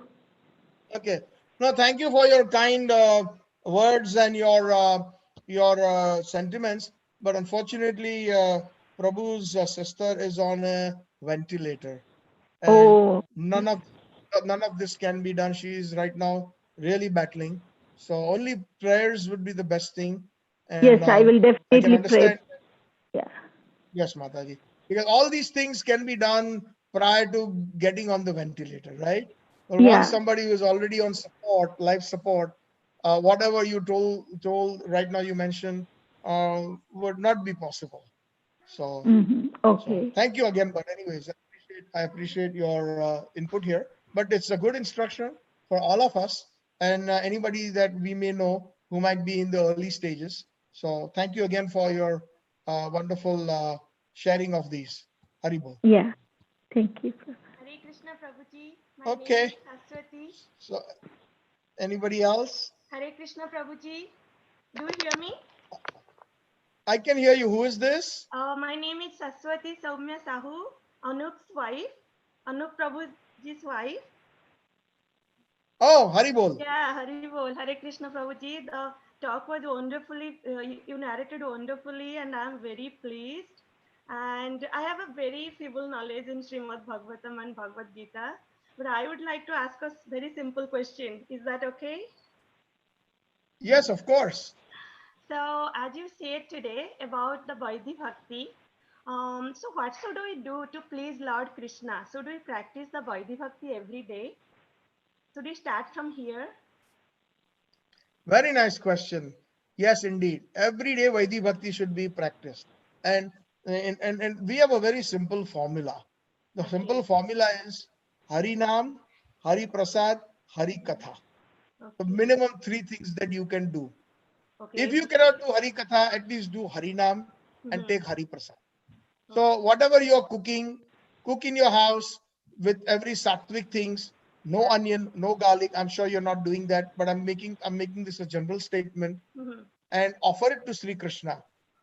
Before you eat it, offer the plate, take a new plate, do not eat in the same plate, or even if you don't have a new plate in the house, you can even offer in a clean paper plate. Yeah, right. Okay, there is no excuse not to offer something clean to Krishna, something that we have not eaten. Otherwise, it will be jutha.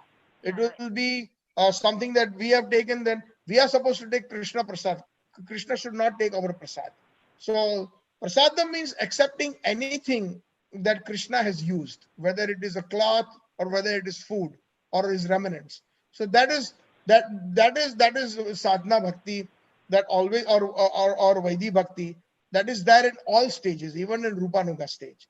Number one. Number two, take the holy name of the Lord as much as you are able to, and set a certain number. Supposing if you want to chant 1 round for tomorrow, chant Hare Krishna, Krishna Krishna, Hare Hare, Hare Ram, Ram Ram, Hare Hare.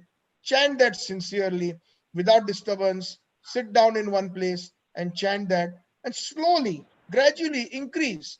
One Hare Krishna Mahamantra round usually takes anywhere from 5 to 6 minutes. So if you can dedicate yourself maybe 10 minutes a day, so that's about 11 minutes, 12 minutes a day, you can do that and slowly increase. And once you do that, believe it or not, you will not feel like leaving it. So 2 things. And when you are as a mother, as a wife, you can, because you will be offering, once you make that plate for Krishna, your dal, your rice, your sabji, chapati, you offer it. Once you leave it there for about 15, 20 minutes, Krishna, you tell him, even if you don't know any mantras, just ring the bell and say, oh Krishna, I've brought this for you, and Radhaji, please have it. Please. And then after, leave it 15, 20 minutes later, come back. Just like the normal time that a normal person takes to eat, we should allow that, because Krishna is a real person. We have to have that consciousness. Leave it there for that number of minutes, and then take his permission. Krishna, are you done? So this is not, there are mantras for all this. Lots of mantras. So I'm taking now, and then you can offer this prasad if you have any gurus on your altar or in your home, that picture. Offer it to the senior Vaishnavas first. So if you have Hanumanji Maharaj, or you have Shankar Mahadev, or Durga Ma, etc., then you can take that plate in front of them and keep it there and give them, just like how we take our hands and somebody is dropping a little prasad in our hands. It takes what? Take 10 seconds. So like that, you stop in front of every other Devi Devta that you may have in your house. They will be very pleased with you if you do that. And then the dal you take from Krishna's plate, or the rice you take, or the chapati you take, mix it with the rest of the other preparations that you have at home. So then when your son comes from school, or your husband comes from work, or your friends or whoever, you will be serving them pure Krishna prasadam. It will benefit them completely. So this is Vaidhi Bhakti. This is my request to you. And we are doing satsang every Sunday. So in between, if you have time, I would definitely request you to read Prabhupada books. Take one book at a time. Read one slok, 1 page, 5 pages. You set your pace. There is no hard and fast rule. But remember, in Vaidhi Bhakti, no onion, no garlic, no intoxicants. That's must. And obviously, most of us are from the Sanatan Dharma. We don't have that dirty habit like the Westerners of having some kind of an affair outside of marriage. So we are not worried about that part. That everybody mostly comes with that in their blood. But these are the three things. It has the age is so degraded that even the Sanatan Dharmis or the Hindus, when they come to the West, they start eating at McDonald's. I have personally boycotted McDonald's, even if it is a milkshake or anything, because they are the largest slaughterhouse of cows. I don't prefer So to go never even spend a single penny in Burger King or McDonald's or any places where there is go hatya. And even if you're buying something pure vegetarian. So this is Vaidhi Bhakti. So one can practice those things. It's very simple. And Krishna will be pleased. Like this question alone that came from your mouth was not something out of the blue. Because you are desirous to do this Vaidhi Bhakti, Krishna inspired you to ask, and perhaps by this, so many other people may have been inspired by listening to the question and perhaps the answer. So I hope I was satisfactorily able to answer your question. It is extremely beautifully narrated. Thank you. The answer was really good. Yeah, I'm pleased. Thank you so much. Hare Krishna. Okay. Hare. So Hare Krishna, Prabhu. I have all this. Now you just answered this. Even I feel the same way. But some shops, even like no frills, you go to buy vegetables. They also, so we have to only go to a pure vegetarian shop. Okay. I understood your question. Mataji, I understood your question. Okay. No, you have to minimize it if where you have a choice. Like even Prabhupada, so many things were brought from the supermarket. Prabhupada has made that comment that, there's so much impurity. But when with our consciousness, we try to make it pure.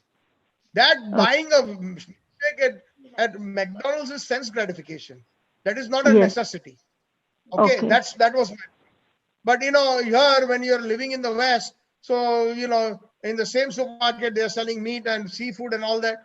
Obviously, you have to survive. You have to pick up the groceries. So you pick up the sattvic groceries and then you clean it nicely and then you prepare it nicely and offer it with love.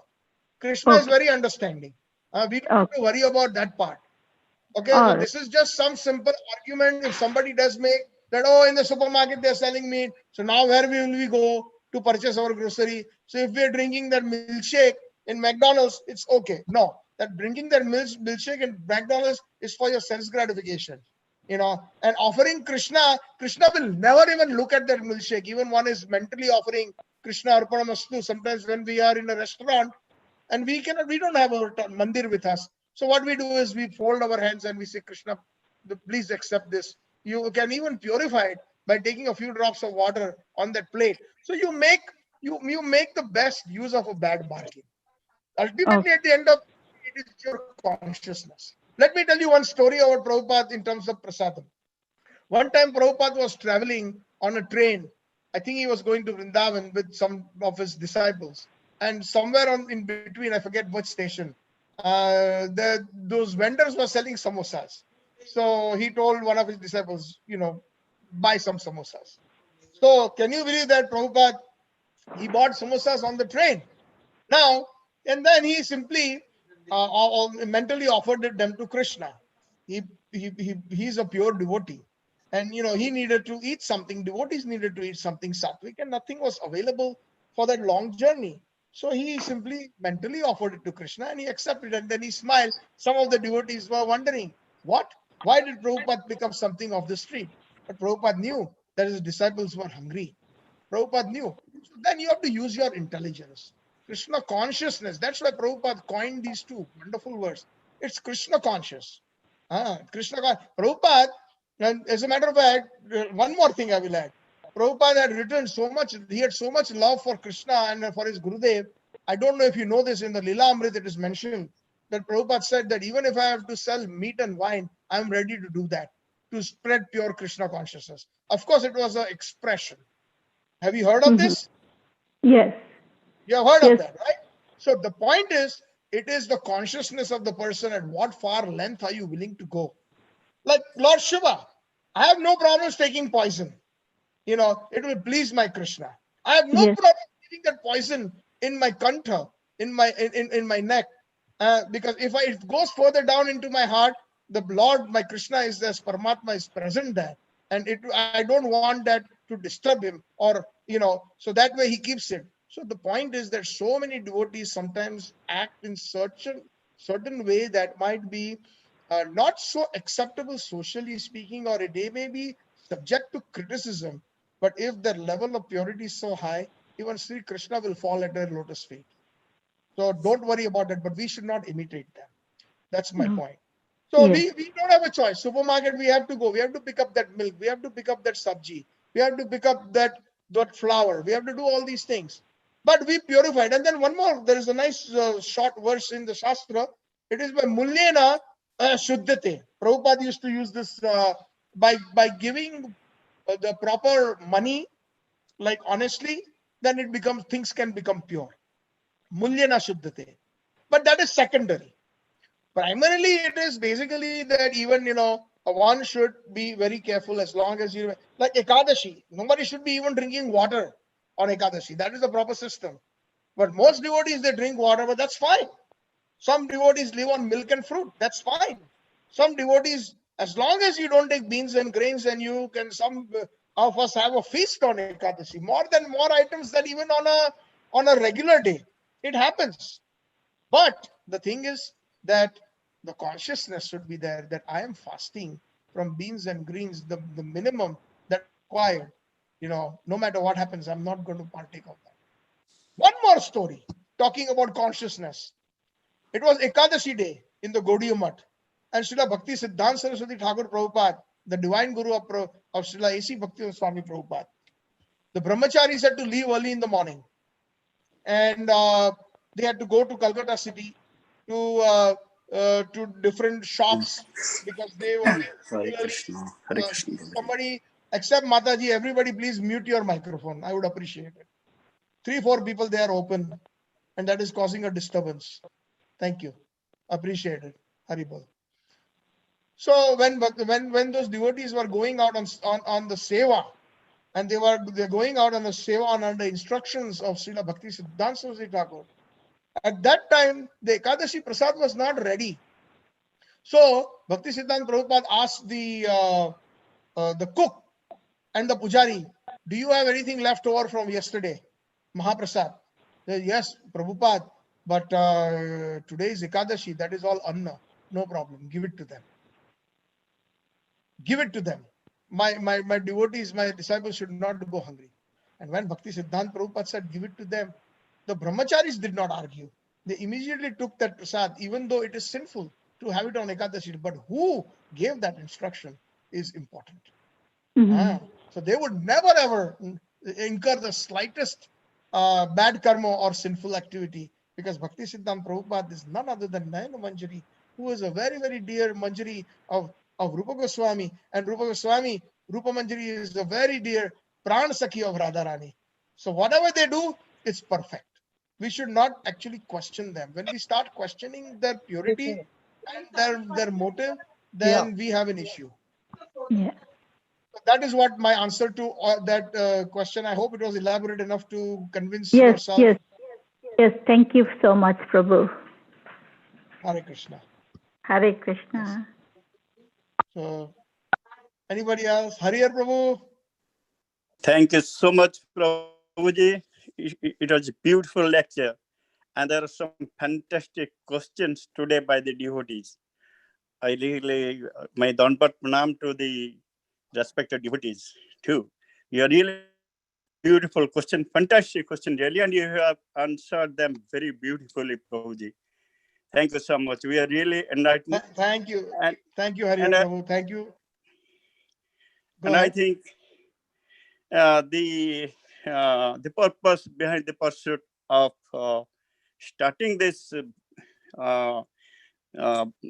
Vedanta lecture is fulfilled. We are really very grateful to you, Prabhuji, for a kind gesture and beautifully explaining everything. I think this is really due to your own enlightening lecture, and we are really very much grateful to you, Prabhuji. And thanks. I really thank all the devotees for going very deep into this subject. Thank you, Prabhuji. Hare Krishna.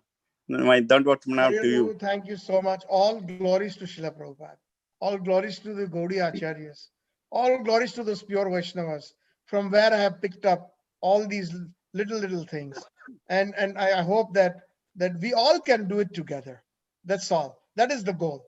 We're not interested in how many people are attending, how many people are joining, or how many people. Only we are interested in to propagate pure bhakti, and that should be a goal. Our goal should be without any politics, bereft of any other material motive, just how we can improve our bhakti, how we can please Srila Prabhupada, how we can please the devotees of Radha Krishna. So, Harihar Prabhu, you are a wonderful devotee. And yes, you very rightfully said that there were wonderful questions today. And I must say that thank you so much, devotees, for asking those questions and giving an opportunity to speak on this sublime subject matters. Thank you. Hare Krishna, Prabhu. Haribol, Sujay Prabhu. Sorry, I'm late today. I was busy today. All right, no problem. The recording is always there, so you all can listen. Sometimes, honestly speaking, Prabhupada used to listen to his own recordings when he gave class. And he had said this is something that he had mentioned. And he used to read his own books in Vrindavan. And devotees said, Prabhupada, you're reading your own books. So he said, yes. Sometimes I don't know what I'm speaking. Krishna is making me speak. And I don't know how did I speak such a thing, or how did I write such a thing. So that happens to me also. The recordings that I do are also for myself. I hear them. Sometimes I make mistakes. Sometimes I make some errors in the shlokas or whatever. It happens. So it helps me also improve. And along the way, the devotees also, they can hear again at their own leisure, supposing if they miss a particular day or a time. So, Hare Krishna. Hare Krishna, Prabhu. Hari Bol. Hari Bol. So I will be sending the recording or tonight before everybody goes to sleep, and it will be there. So even the team has very nicely recorded on YouTube Live. It is all directly on YouTube Live at the moment the lecture goes on, and then it stays on YouTube. So you can even I always send the YouTube link and I also send the audio link, both, so that it depends on the devotee. If the devotee is working or doing some things, then audio is better if they cannot pay attention to the video. So I'm sending both the links on every katha. So by the mercy of Guru and Gauranga, by the mercy of Thank you, Prabhuji. Thanks a lot. Yes, thank you. So I will end here. Anybody else? Mukund Prabhu, Krish Prabhu. We have one one Bibhu Mohanty. Welcome. So, you all are the silent spectators. Maybe next time you can ask questions. We should give everybody an opportunity. So. Bibhu sir is there? No, namaskar, sir.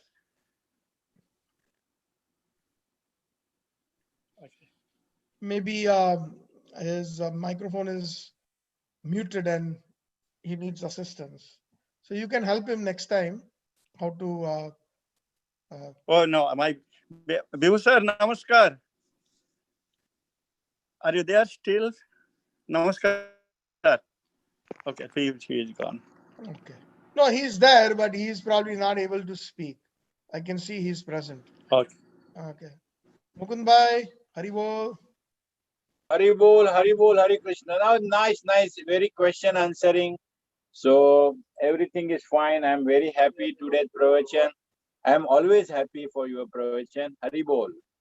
Thank you, Mukund Prabhu. Thank All you. glories to Srila Prabhupada. Srila Prabhupada ki jai, Gurudev ki jai, Prabhupada ki jai, Satchidananda Prabhu ki jai. Jai Srila Prabhupada. Krish, Haribol. Haribol. Tejashi Gokhale. Jai Jai Shri Gokhale's Krish. Yeah, it was really nice session and questions were really interesting. Yeah, I don't have any question as of now. Thank you for all. Okay. Thank you for joining. Yeah. Jai Jai Shri Gokhale's. Hare Krishna. Hare Krishna. So, okay, then I will end, devotees. We will meet same time, same place, 5:30 p.m. Toronto Eastern Time next Sunday, 4:30 p.m. Central Time, Chicago Time, IST 3 a.m. Nandpran Prabhu ki Jai. My wife and I, we always discuss. I don't know how he does it, but he does it. Anyways, Falgun Prabhu, thank you for joining from Ahmedabad. It's Thank you also very much, Prabhu. Hare Krishna. Hare Krishna. Okay. So please be safe and stay healthy so that we can serve nicely our acharyas, our gurus, and we can serve Srimad Bhagavatam nicely. So depend on Krishna. Hare Krishna. Narsikadev Bhagavan ki jai. Bhakta Prabhu Sri Yeah. Prabhupada. Ananta Koti Vaishnav Vrinda ki jai. Both Prabhupada.